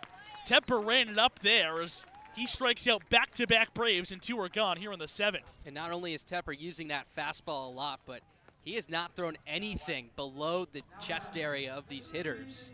And again, Peck, this one about his neck height, went up and out of the strike zone to go and chase it. So it's up to Wyatt Hensler to bring in Josh Moreland, who leads off a second. 1-0 is the Braves lead, 2 gone, 1 on. Here in the 7th, the Braves getting the only run of this ballgame on a solo home run by Matt Shaw in the 6th. First pitch coming to Hensler. Strike, that's across the plate at the top of the zone. And a really close spot right there. Hensler saw Peck, his teammate, just an at-bat prior, get fastballs all up in that spot. So you got to imagine he's ready for one right here, trying to get on top of it. Hensler was nodding at our conversations as he waited on deck, trying to come through for the Braves with 2 outs. That is a pitcher's pitch, a bullet fastball right at the knees, and quickly the Braves third baseman is behind the count 0-2. And you said it, a really good spot right there. Not much that Hensler can do. Now he's going to have to battle here. Again, an opportunity that the Braves cannot afford to squander. Braves 0 for 3 with runners in scoring position tonight. Wyatt Hensler looking to change that in a 1-run game with 2 men gone in the top half of the 7th. The Bravos looking to grab their first division victory of the season and improve to 500 as the calendar flips July tomorrow. Here's the 0-2 to Hensler. Tried to get another dot across home plate, but missed just a hair away. The count goes to 1-2. And that's a really good take, especially after the previous pitch that was called a strike. This one maybe just an inch or 2 off the outside black. Tepper looking to get through this inning unscathed. The 1-2. On the inside corner, caught him looking, strike 3. At 93 miles an hour, it came inside and froze Wyatt Hensler, and that'll do things for the 7th. It's stretch time here at Gov Fuller Field. The Braves lead at 1-0. And speaking of stretching, we'll stretch this break as long as we can because we'll get out of the sidelines with Ethan Frank. Oh, I'm stretching over here, Calvin. Feeling really loose now to talk about He is limber. To talk about Matt Shaw, because who else is there to talk about for the Braves tonight? Obviously, that solo home run. And, you know, when you look at Matt Shaw, you look at his numbers, you look at his intangibles, he's not the biggest guy in the world. I'd probably say Matt and I are of similar height, and I am definitely not the tallest guy in the world. He's a little taller than our producer, Ben Spector, but hey, that's not much of an accomplishment. But Shaw, little guy, a lot of power. And when you look at it, his 2-strike approach at the plate is really, really impressive because he's able to shorten up his swing but also still drive the ball to all parts of the ballpark. He can go the other way. He can go to straightaway center, as we saw there in the 6th inning, and he can also drive the ball to left field. So just a really, really impressive at-bat there in the 6th, especially with his team struggling big time at the plate, able to put a barrel on one and drive it out to center field. Small man, a lot of power. It was a big knock for the Braves, Ethan, and you mentioned your size similarities. Can you name me off the top of your head one athletic competition feature event that you would like yourself against Matt Shaw in? 3-point shooting. 3-point shooting. We will have to get that done. We will definitely get that done and report back. I'm going to tell Matt you said that, and we are going to have a 3-point shootout. There's a basketball court right over the Falmouth dugout here on the first base side, so it won't take much for that to happen. And I would pay admission to 3 Braves games in a row. I'd buy the whole ballpark season tickets to watch that matchup. I think he is ready for the 3-on-3 tournament that we alluded to against Brewster on Sunday. I mean, he's getting ready. Maybe we have Matt Shaw join the team. I'm just saying, if Ethan beats Matt in that competition, the Braves 3-on-3 team doesn't have much of a shot. Nelson Berkowitz back out for his 2nd inning of work. His first pitch to the left fielder, and Brutcher misses up and in for ball 1. Berkowitz stranded runners on 2nd and 3rd, the tying and go-ahead run by striking out back-to-back batters and getting a ground ball in his last inning. And has fallen behind here to Brutcher 2-0. And if you're Garrett Edwards, you got to give your buddy in Berkowitz a lot of credit because, 1, that run belonged to him. Might it be unearned? But 2, keeps him in line for the win and, of course, keeps the lead for the Braves. Berkowitz working out of the wind. He kicks and delivers. Down low, the count has gone to 3-0. Drew Brutcher, not a guy you want to walk. Now 7 for 43 on the season. The 3-0 pitch. Taking all the way, a fastball in there for strike 1. So Berkowitz battled back after allowing a leadoff double to his first man. That was Halter. Here's the 3-1. By him again. He's worked back in the count, 3-2. And he makes that 90 miles an hour look a lot harder than it actually is. Again, changing speeds very well. Some defensive changes to get to after this pitch, the 3-2. Tap to first. Chris Brito's coming on, snatches it between his legs and wins the race to the base and tags it for the first out of this inning. So the third baseman, Hensler, is out of this ball game for the Braves. Peck moves from short to third. And Lane Forsythe comes in to play shortstop for the Bravos. So Forsythe's at short, Peck at third, and the batter is Anthony McKenzie, who bats as Falmouth quickly has just 8 outs to play with 1 gone, down by 1 in the bottom of the 7th. That was the first pitch, back to the screen. And back to that Brito play. He's been doing gymnastics over there at first base today, raging very aggressively to his right and left. Has had to beat out a couple of foot races over there to the bag at first base 3 times so far tonight, so he's getting his work in. Berkowitz is getting his work in as well, and after falling behind the leadoff man in this inning, in Brutcher 3-0, he has now thrown 5 straight strikes and has climbed ahead of the third baseman Anthony McKenzie 0-2. Hunting his 3rd strikeout of this outing. Waiting for McKenzie to dig in. Now he claws in a batting mitten out of his right back pocket. Berkowitz delivers. Down low for ball 1. And you could see McKenzie trying to stop and slow down the pace of Berkowitz, who's been working very quickly. Again, calling time right there. Consistently has had his right hands up towards the home plate umpire and Isham, just trying to slow Berkowitz down. Working at a great pace. His pitch is rattled up the middle. A diving play by Shaw, but it trickles under his glove into right center field. And Falmouth has a base runner with 1 gone here in the 7th. An impressive effort by Shaw over there, ranging hard towards his right. Looks like it just glanced off the pinky part of his glove right there and trickled into shallow right center for a base hit. So here's a big spot, but again, the bottom of the order coming up for Falmouth, who did both reach base in Cozart and Boyers, the 8-9 hitters. They're going to need to get something going here, and you have good speed on the base pass with McKenzie at first. McKenzie 1 for 1 stealing bases for Falmouth, was 10 for 11 for the Bearcats of Sam Houston State. First pitch to Cozart, misses down and away on a slider for ball 1. Shaw made a really good effort at that ball. A play that at this point you come to expect to be made from the Braves second baseman. But it got through him and into right field. Here's the 1-0 to Cozart. Fastball below the zone for ball 2. And not too many balls put in play against Berkwich tonight because of those 2 punch-outs, but all 3 have been on the ground. So again, looking for another double play ball here as the middle infield plays in double play depth. 1-0 is the Braves' lead in a highly contested game in the bottom of the 7th. 1 on, 1 away. Here's the 2-0 pitch to Cozart. It's outside the zone. The catcher Espinal can't handle it. It trickles all the way to the screen. The runner McKenzie trots up 90 feet, and now the game-tying run is in scoring position with 1 out here in the 7th.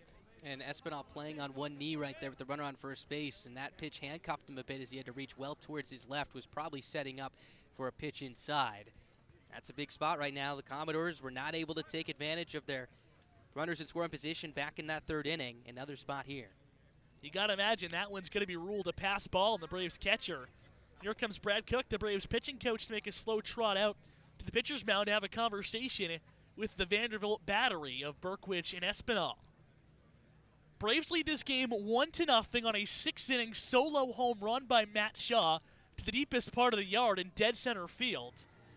Both teams got great outings from their starting pitcher. Garrett Edwards went 5+ scoreless for the Braves on the other side. Drew Summers, the lefty, who we only expected to get 2 or 3 innings tonight on the mound, threw 5 scoreless, at one point retired 14 straight Braves, and punched out 9. But his offense has really let him down tonight. Falmouth has just 4 hits. And a team who's really struggled putting bat on ball coming into play tonight, hitting 182 as a unit, the worst in the league, are showing those ugly colors here tonight. But they have a chance to break through with a runner in scoring position in a 3-0 count to the catcher, Jacob Cozart. Taking all the way is Cozart as a fastball at 90 miles an hour whistles at the belt for strike 1. And what the Braves have to take advantage of, which they have tonight, is the swing and miss in Falmouth's game. We mentioned lead the league with 171 strikeouts. Berkwich was able to get out of trouble in the 6th because of that. 3-1. This is hit into right field. Coming on his Duffy. He slips, but still makes the catch on 2 knees at his chest. What a recovery by the Braves right fielder.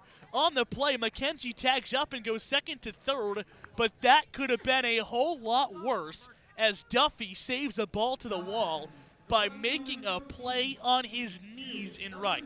Absolutely, and that's a scary moment right there. A tough play, easier said than done. A line drive right at him. And again, was top spinning towards the ground quite quickly. And again, I'm not sure if he slipped because of some wet outfield grass or maybe just got buckled a bit by that line drive. But either way, a fantastic job of staying with it. And again, saves a run, at least for now. First pitch to Boyers is outside. And this is a part of the night that the grass out there could be getting dewy. And Duffy on a line drive practically hit right at him. Was trying to take a couple steps in and slipped. Does make the play, though, as his 2 gone. Here's the pitch to Boyers. Slider that curls across the outside part of the plate for strike 1. And that play that much bigger now because you have a guy in Boyers at the plate who is 0 for 12 now to start the season.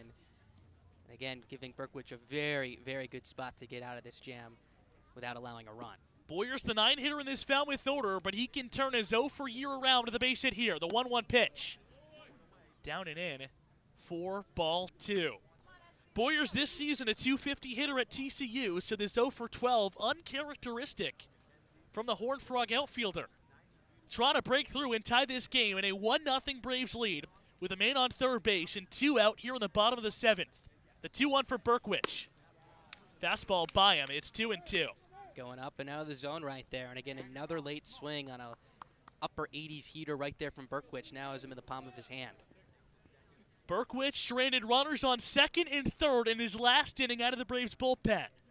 Hunting his 3rd strikeout here, and oh boy, would it be big. The 2-2. Fouled away, they'll do it again. Again, we've mentioned all season long the Braves struggles to hit with runners in scoring position. The same theme here tonight for Falmouth.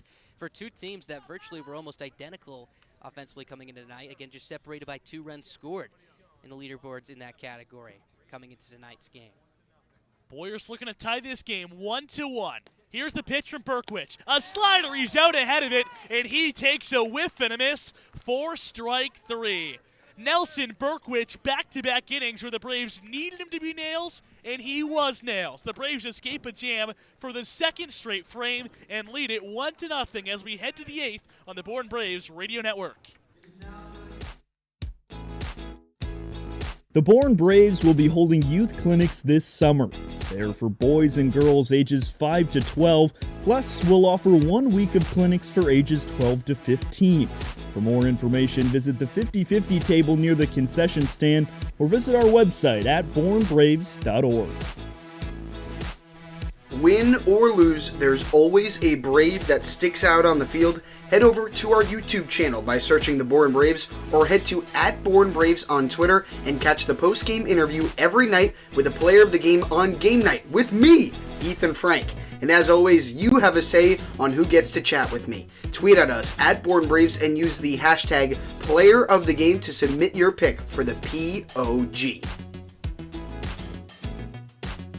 The stars of the Born Braves can't perform well with an empty stomach, and neither can the best fans in the Cape Cod League. Hungry at Doran Park? Visit our concession stand down the third baseline, serving your favorite ballpark classics, including hot dogs, hamburgers, popcorn, cold drinks, and more. The concession stand at Doran Park is the place to go, because the only thing better than watching the Braves live is watching the Braves live with a hot dog in your hand.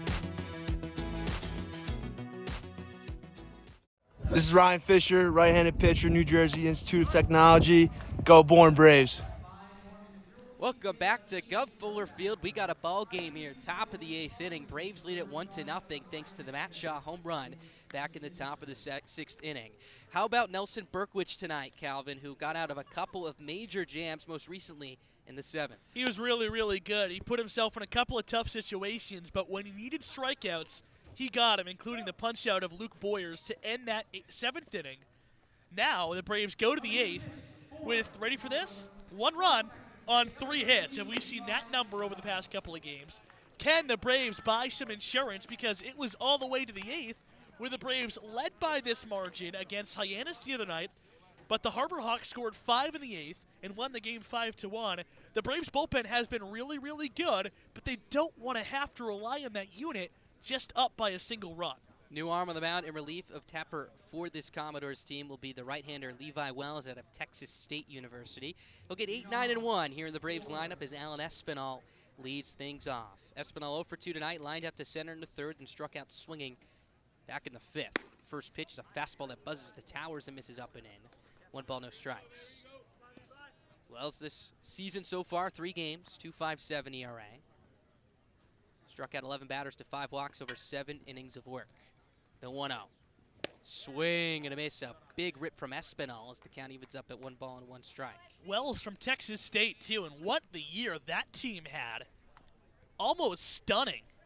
Stanford in the regional out there in Stanford. Here's the 1-1 from Wells. Check swing, appeal to first base. First base umpire and Delarice says that Espinal went around. 1 ball, 2 strikes to count here. Espinal was the final strikeout victim of Drew Summers tonight, who is just tremendous.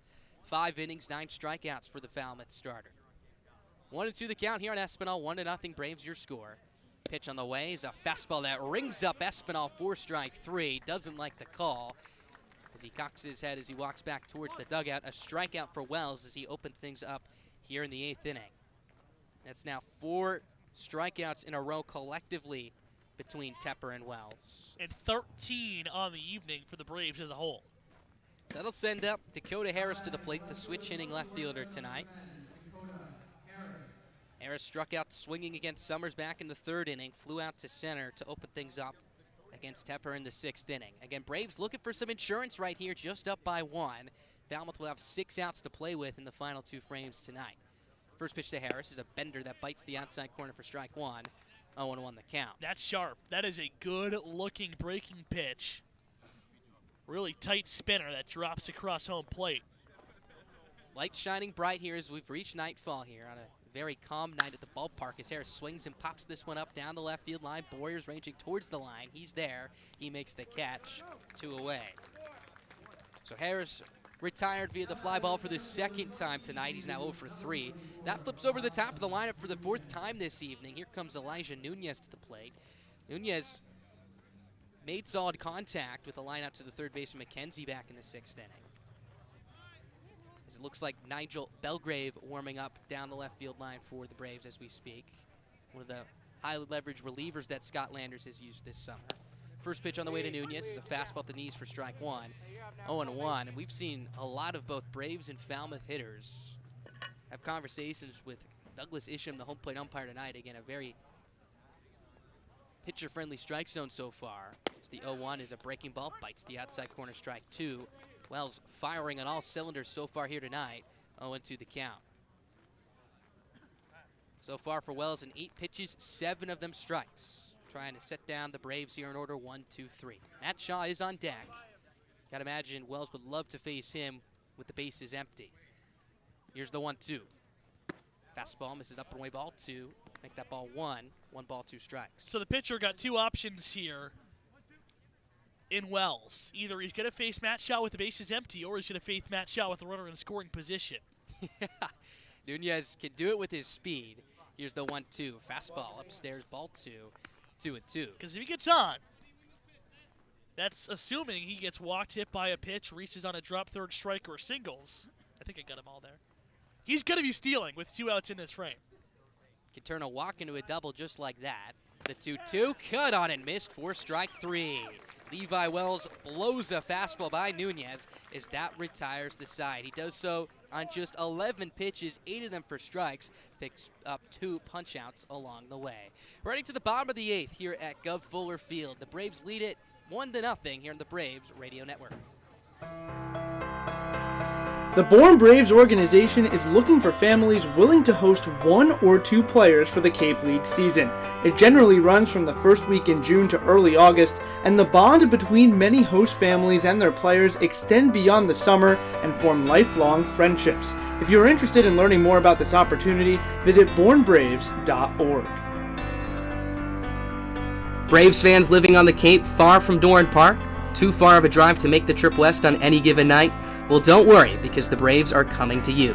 The Bravos' full slate of games includes trips to all East destinations, including Orleans, Chatham, Brewster, Harwich, and Yarmouth, as well as West Division road trips to Cotuit, Hyannis, down south to Falmouth, and off Cape to Wareham.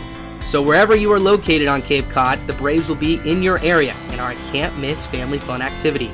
To see the Bravos' full schedule, head over to our website, bournebraves.org, and come join the fun.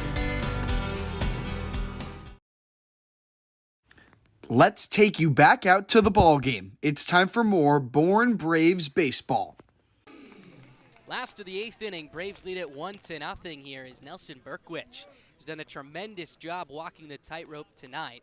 Has stranded the tying run in scoring position multiple times this evening as he looks to get through a clean bottom of the 8th. Top of the order due up for Falmouth. Here's Alex Mooney. First pitch is swung on and fouled straight back off the brick backstop. Ricochets all the way back to the mound as the count jumps to 0-1. So Berkwich now so far tonight, 25 strikes to 14 balls. Again, this is his 3rd outing of the year. Twirled together 3 innings of shutout baseball back in his last outing against Hyannis. Scott Landers would love another 3 here tonight. He's set first base side of the rubber. He twists and fires his 0-1 as a fastball that runs outside. Count evens up. Berkwich has done a really good job of getting out of tough situations, but the situations he's made for himself, I'd love to see him get through a clean inning here on the 8th. 1-1. Fastball just misses a bit inside, ball 2. 2-1 the count, and Berkwich taking some time as he steps off the mound now. Again, really wanted that one. The catcher in Espinal stuck it there for a couple of extra seconds. 1-0 Braves here in the bottom of the 8th. 2-1 is swung on and flown to the air, right center field. Nunez ranging towards his left into the alley. He's got it. He makes the catch. 1 away. So Berkwich is now retired 3 batters in a row here. Mooney now 0 for 4 in the night. That brings up the 2-hole hitter Colby Calder to the plate. Calder picked up a big double back in the 6th inning, and that was the first batter that Berkwich faced. Again, Garrett Edwards got the green light to go out for the 6th inning, which would have been adding on to a season high of 5 for him this evening. But then Mooney would reach on the E6 by Peck, which allowed Halter to come up. As the first pitch is on the way, it's up and in as Halter pulls back a bunt attempt. 1 ball, no strikes. Get through this guy. This is the guy you circle when you get the Falmouth lineup card. Who do we want to get out? Get Colby Halter out because he's the biggest bat in this Falmouth lineup, and the rest will be downhill. 1-0 is a fastball that misses outside at 89. 2-0 the count. He came up to the plate, though, and got underneath a sinking fastball running in and hit a hard line drive down the right field line that set up a second and third spot with nobody outs for Falmouth. So the next pitch is a bender in there for a strike at the knees, 2-1. But then Berkwich would respond with back-to-back strikeouts to Collins and Walsh, and then a 3 unassisted ground out to the first baseman in Brito. Looking for a clean inning right here. Here's his 2-1 pitch. Breaking ball, swing and a miss, strike 2. That's been his bread and butter tonight. County puts up at 2-2. Berkwich has already picked up 3 strikeouts, trying to make it 4. Struck out as many as 5 back in his last outing. Swing and miss stuff has been going well for him so far this summer. 2-2. Got him swinging right on cue. Nelson Berkwich gets Halter on strikes with another devastating breaking ball. That's his 4th punch out of the evening. 2 up, 2 down here in the bottom of the 8th. He's been very, very good, and after his first outing against YD on the road, where he looked a little bit stumbly, allowed 2 earned runs on 4 hits, looked really good against Hyannis last weekend, a scoreless outing where he didn't allow a hit, struck out 5 and got 9 outs. Trying to make another 9-out performance tonight and hand the keys to Nigel Belgrave, who has been nothing short of dominant for the 9th. First pitch on the way to Corey Collins is a fastball that runs inside, ball 1. Braves lead it 1-0. We'll look for some insurance in the top of the 9th when they send up Shaw, Brito, and Moylan. 1-0 is a sharp breaking ball that clips the outside corner. County puts up at 1 ball and 1 strike. Collins 1 for 3 tonight, singled in the first, grounded out in the 3rd, and struck out swinging against Berkwich. Or part of his comeback back in the 6th. He winds and fires his 1-1. Tap foul behind home plate. Count moves to 1-2. So if you like the swing and miss and the strikeout, well, it's been your game tonight. Again, we've talked about it a multitude of times already, but Drew Summers, through 5 innings, struck out 9 batters. Falmouth, as a pitching staff, has struck out 14 Braves so far this evening. Berkwich winds and tosses the 1-2. Swing and a miss for strike 3.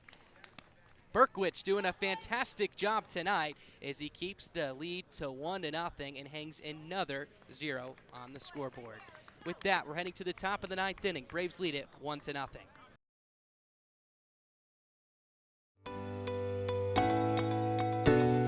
Can first pitch not come soon enough? Well, don't worry. Before the Bravos has you covered. Starting 15 minutes before first pitch at home or on the road, Before the Bravos has the pregame insight and analysis you need to get game ready. From exclusive interviews, a first look at the opposition, lineup breakdowns, and so much more, Before the Bravos is the best place to start your evening of baseball. Before the Bravos, 15 minutes before first pitch, every game day, live on the Born Braves YouTube stream. T-Mobile is proud to sponsor the Cape Cod Baseball League. T-Mobile believes that when small towns thrive, America thrives. That's why they are investing billions to bring fast, reliable, and affordable wireless service beyond the big cities to small towns across America. There's never been a better time to join T-Mobile. Visit T-Mobile.com/acrossamerica to find out more. Hey, this is Ty Cummings, Braves pitcher from Campbell University, and this is Born Braves Baseball. Top of the 9th inning, Braves lead it 1-0, and boy, oh boy, could they use some insurance. It's going to be a tough task as they face Levi Wells, out for his second inning of work after setting down the side in order, picking up 2 strikeouts along the way as well. But he'll get the teeth of this Braves order. Matt Shaw, Chris Brito, and Josh Moylan due up. And you said it earlier, Calvin, a run on 3 hits has been the magical line for the Braves over 4 of the last 5 nights. Looking to extend the lead to 2 here. As before their 7-6 walk-off win yesterday, had scored exactly 1 run on 3 hits in their previous 3 ball games. They lost those 3, but have a chance to win tonight, of course, winning 1-0 as Nigel Belgrave continues to warm up for the Braves. Likely will get the bottom of the 9th. First pitch from Wells to Shaw is a fastball in the inside corner for strike 1. 0-1. Braves would love another run here in the 9th. You don't need me to tell you that. And you already said it, Levi Wells needs to go through Murderer's Row to get to the bottom of the 9th, down by just 1. 0-1 is in a fastball up and away ball 1. Count evens up. The reason why Belgrave will have a save opportunity in the bottom of the 9th inning is because of this man at the plate right here. Matt Shaw blasted his 2nd home run this season out to deep left center field. Wells winds and tosses his 1-1. Breaking ball, slap foul straight back. Count moves to 1-2. Another home run cut there by Shaw. He got a very similar pitch that he hit out of the ballpark. Another hanging breaking ball. Shaw took another hack at it. This time just fouled it back. Shaw's 5-game hitting streak was snapped yesterday, but with his home run today has now reached base in all 10 of his games to start his Braves career. Here's the 1-2. Swing and a miss for strike 3. Climb the ladder with a fastball. Another strikeout for Levi Wells. That's his 3rd of the night. 15 times the Braves have gone down on strikes tonight. That's by far the biggest number of the season for this Braves offense. But Falmouth just continuing to shoot themselves in the foot, the worst hitting team on the Cape. 4 hits and no runs. The Braves with less hits, but a run on the scoreboard. Here's Brito, first pitch, clips the outside corner for strike 1. Falmouth struck out 15 times as well in their game yesterday when they lost 5-1 to Hyannis. So the Braves matching that here tonight. Still trying to come out with a win. 0-1 is swung on and flown in the air, fairly deep right center field. Brutcher ranging out towards his right. He steps underneath it to make the grab for out number 2. So now 9 batters in a row retired here by Falmouth pitching, as that sends up Josh Moylan to the plate, who was the last man to reach base with that single to center field back to open up things in the 7th. Moylan struck out twice against Summers. That single came against Mikey Tepper back in that 7th inning. Again, we know the pop he has. He put it on full display yesterday, hitting his first home run of the year out to right center and almost leaving the yard for a second time at the bottom of the 9th. What would have been a grand slam ended up being a ground rule double. Next, make that the first pitch is a fastball outside for ball 1. Either way, won the game for the Braves, their first walk-off win of the year, the second time they have won at home as well after trailing after 7. Here's the 1-0. Breaking ball, clips the outer edge, strike 1, 1-1. Following a win this year, the Braves are 2-1-2. However, they haven't won more than 2 straight this season. They've done so twice. Their longest losing streak was 3, which was snapped yesterday after that big win against Harwich. Next pitch, taken down low with a breaking ball. Count moves to 2-1. And you take a look at the Braves' schedule after a win last night against Harwich. Playing the last-place team in the West Division tonight, a team in Falmouth who everything that was poorly said about them is coming to fruition. A team that has really struggled to hit the baseball, hasn't hit the baseball. And the same can be said about where the Braves go tomorrow night out in Chatham against the last place in the East, Anglers. 2-1, swinging a foul off the glove of the catcher and Cozart. Count moves to 2-2. That game will start at 7 o'clock. Make sure to tune in tomorrow here live on the Braves Radio Network. Calvin and I will have the call as always. Will be the second time the Braves faced the Anglers this year. Faced them once last week at home and picked up the win as well. 1-0 Bravos your score here as we sit with 2 down at the top of the 9th inning. Nigel Belgrave continues to warm up in the Braves bullpen down the left field line. Wells from the windup, long hold this time. Shakes off his catcher and Cozart once, now nods. He kicks and tosses the 2-strike offering. Fastball misses outside, ball 3. Count runs full. First pitch just a little bit later today than usual here at Falmouth, 7 o'clock start time. It's still a quick ball game either way, and pitching been the story. As the Braves now have struck out 10 Falmouth batters and limited to 8 shutout frames. 3-2, swinging a smoke line drive into right field. That's going to get through for a base hit. So Josh Moylan continues to heat up. Now 5 hits in his last 2 games after starting the year 0 for 11. Don't let Big Crankin get crankin' there. Hanging breaker just slammed in the hole right side. And now the Braves have a runner on first base here. Josh Moylan, I'd be interested to see if they go to the pinch runner, which they are. Moylan the DH tonight, so you don't have to worry about him as a defensive replacement. You got Eblin now. The Braves, besides since the first inning when Elijah Nunez stole second, I don't believe they've attempted to steal tonight. So let's see how active Bryce Eblin is on the bases. You'd love to have him in scoring position for Jack Duffy, who's the Braves' batter. You are correct on that. The last time they attempted to steal was Nunez back all the way in the first inning. Braves second in the league with 32 stolen bags now behind Katuit. They've only been caught 7 times. Eblin has 1 stolen bag to his name this summer as well. He takes his lead from first base. Here's Jack Duffy. First pitch is swung on and flown shallow center. Here comes Pinckney. He dives, lays out, makes the catch, holds on as he falls to the turf for a very loud out number 3. My goodness, what a play as that gets Falmouth out of trouble here in the top of the 9th inning. But don't leave your seats. Right into the bottom of the ninth inning. A 1-0 lead for the Braves. Very likely Nigel Belgrave coming out. No, it looks like Nelson Berkwich, in fact, coming out for the ninth inning of work to slam the door here on Falmouth to try and pick up the second consecutive win for the Braves. The Bourne Braves organization is looking for families willing to host 1 or 2 players for the Cape League season. It generally runs from the first week in June to early August, and the bond between many host families and their players extend beyond the summer and form lifelong friendships. If you're interested in learning more about this opportunity, visit bournebraves.org. Braves fans living on the Cape far from Doran Park? Too far of a drive to make the trip west on any given night? Well, don't worry, because the Braves are coming to you. The Bravos' full slate of games includes trips to all East destinations, including Orleans, Chatham, Brewster, Harwich, and Yarmouth, as well as West Division road trips to Cotuit, Hyannis, down south to Falmouth, and off Cape to Wareham. So wherever you are located on Cape Cod, the Braves will be in your area and are a can't-miss family fun activity. To see the Bravos' full schedule, head over to our website, bournebraves.org, and come join the fun. This one is going down to the wire. Now back to Bourne Braves baseball. Braves pitching has walked the wire tonight as they've held on to a 1-0 lead through 8 innings, trying to make it 9 and pick up what would be their 7th win of the year, getting them back to 500. How about this? Nelson Berkwich coming out for his 4th inning of work. Again, trying to slam the door. He'll get 3, 4, and 5, make that 4, 5, and 6 here in this Falmouth lineup. This could be an interesting, maybe it's just a one-batter 9th inning here for Nelson Berkwich. The left-handed Jacob Walsh is at home plate. And then back-to-back righties in Pinckney and Brutcher behind him. So if I had to guess, Berkwich gets the leadoff man here, and then it's Belgrave for the next 2 as the Braves try to win a 1-0 ball game. Walsh, as you mentioned, a left-hander. Here's the first pitch from Berkwich. It's swung and popped up third base side. Peck will give it a look, but it'll fly foul. 0-1 the count.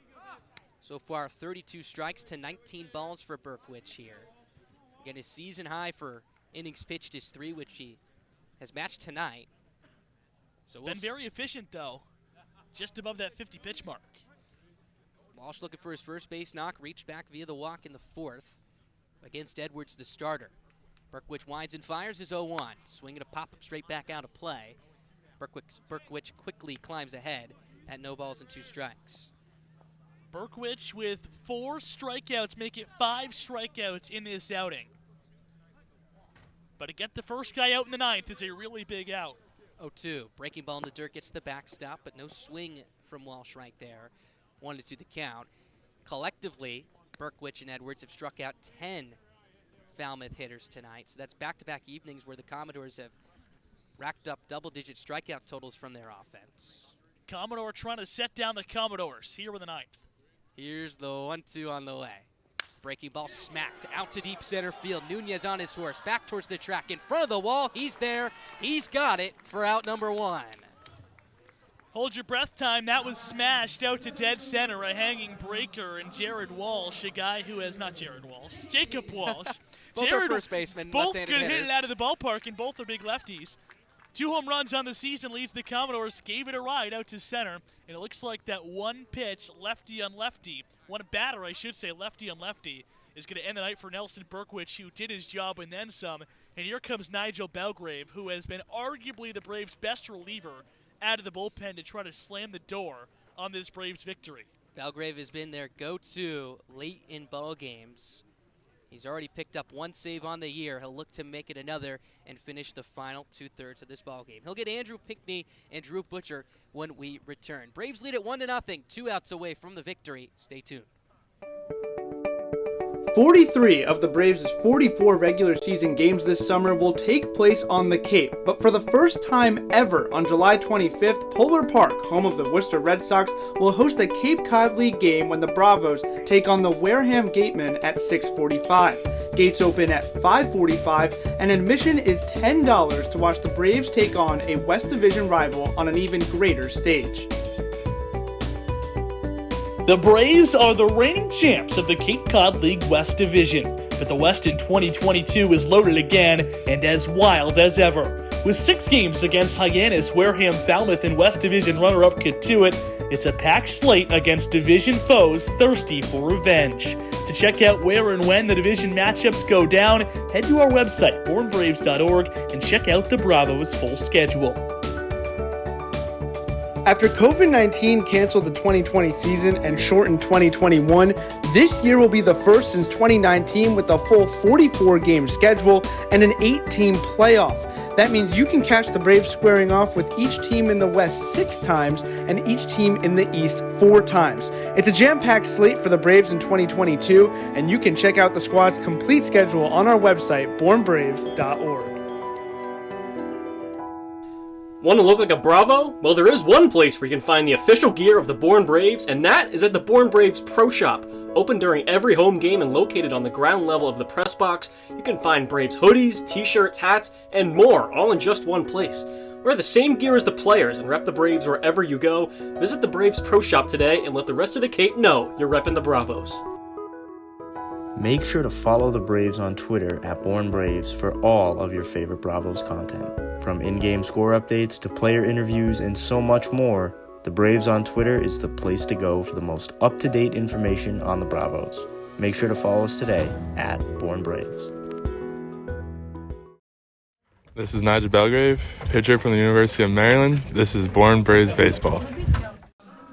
The man you just heard takes the mound here with one down in the bottom of the ninth inning, trying to hold on to a 1-0 lead here for the Braves. Hard-throwing right-hander Nigel Belgrave. Belgrave has been nothing short of excellent for the Braves this season. 5 scoreless innings, looking to close this game out. First pitch to Pinckney is a breaking ball that crosses over the inside corner. 0-1. Belgrave picked up the save back against Orleans on June 24th. Picked up a strikeout and a walk, and again, electric stuff from the right side. A fastball that runs inside to righties, and a slider, a frisbee slider that goes the opposite direction. Next pitch is skied to shallow right, going out as the second baseman Shaw. He's got it as he makes the catch, backpedaling onto the grass for out number 2. That's the thing with Belgrave. All of his pitches run like a nosebleed. Everything on the outside part of the plate continues to move on the outside part of the plate. Everything on the hands continues to come in on the hands. Fastball slider combination, and the fastball isn't a straight 4-seamer, it's a 2-seamer. He's going to get a left-handed hitter in Drew Butcher. Here, the final hope for the Commodores as they look to avoid dropping their 5th game in a row. Again, 1-0 your score here in the bottom of the 9th. First pitch is a fastball that pops in the glove of Espinal, but a little bit upstairs. 1-0 the count. So this is the 4th outing of the year for Belgrave. Power pitcher, though, against a power hitter, so Belgrave has to be careful because Butcher doesn't need to make great contact to lift one. 1-0. Swing and a miss. Big hat, but Butcher was late. Count evens up at 1 ball and 1 strike. 92 miles an hour on the gun for Belgrave. So back-to-back fastballs to start this at-bat. Interesting to see what he comes with here 1-1. Went with the slider twice to Pinckney, got the fly out to right. Here's the 1-1. Fastball blows it by Butcher for strike 2. And the Braves are a strike away from picking up their second consecutive win. So 3 straight fastballs here to Butcher. I would go another heater up at the Falmouth letters at the chest. Try to get a punch out to put an exclamation point on this game. 1-2, swinging a ground ball to second. Fielded on a hop by Shaw. He's got it. Tosses to first base. That is in time, that'll do it. Belgrave slams the door on the doors as the Braves hold on and win it 1-0 to pick up their second consecutive win and move back to 500 at 7-7-3. Pitching tremendous tonight on both ends, but it's Garrett Edwards and the Braves who prevail as Edwards picks up the win here after going 5 spectacular innings. I mean, not ideal by any means. 1 run on 4 hits, but you're not going to argue a victory. The Braves pitch an excellent game from start to finish. Edwards to Berkwich to Belgrave to slam the door on the doors. That was great. That was one of the best or most original lines I've ever heard. Who came up with that one? You did, on the spot. Braves win this ball game. It's a gutsy win. Look, Falmouth came out and struck you out 15 times tonight. He won this game on 1 swing by Matt Shaw. The Braves have a winning streak, too. looking to make it 3 tomorrow in a very winnable game at last place Chatham. Again, your final line for the Braves pitching staff tonight: through 9 innings, 15 strikeouts, just allowed 2 hits on 2 walks. Meanwhile, for the Commodores, it was the story of Drew Summers making his first collegiate start, went 5 innings, 1 hit, 9 strikeouts. As Calvin said, the Braves will be back in action at Chatham tomorrow at 7 o'clock. Then we'll face these Commodores at home at Dorn Park on Saturday at 6 o'clock p.m. The Braves back to 500 at 7-7-3. The Commodores have now lost 5 straight at 5-11-1. For everyone here in the broadcast tonight, Ben, Mac, Calvin, and I, we appreciate you tuning in tonight. We'll catch you tomorrow. Ethan as well. Have a great rest of your evening. Make sure to tune in tomorrow at 7 o'clock as the Braves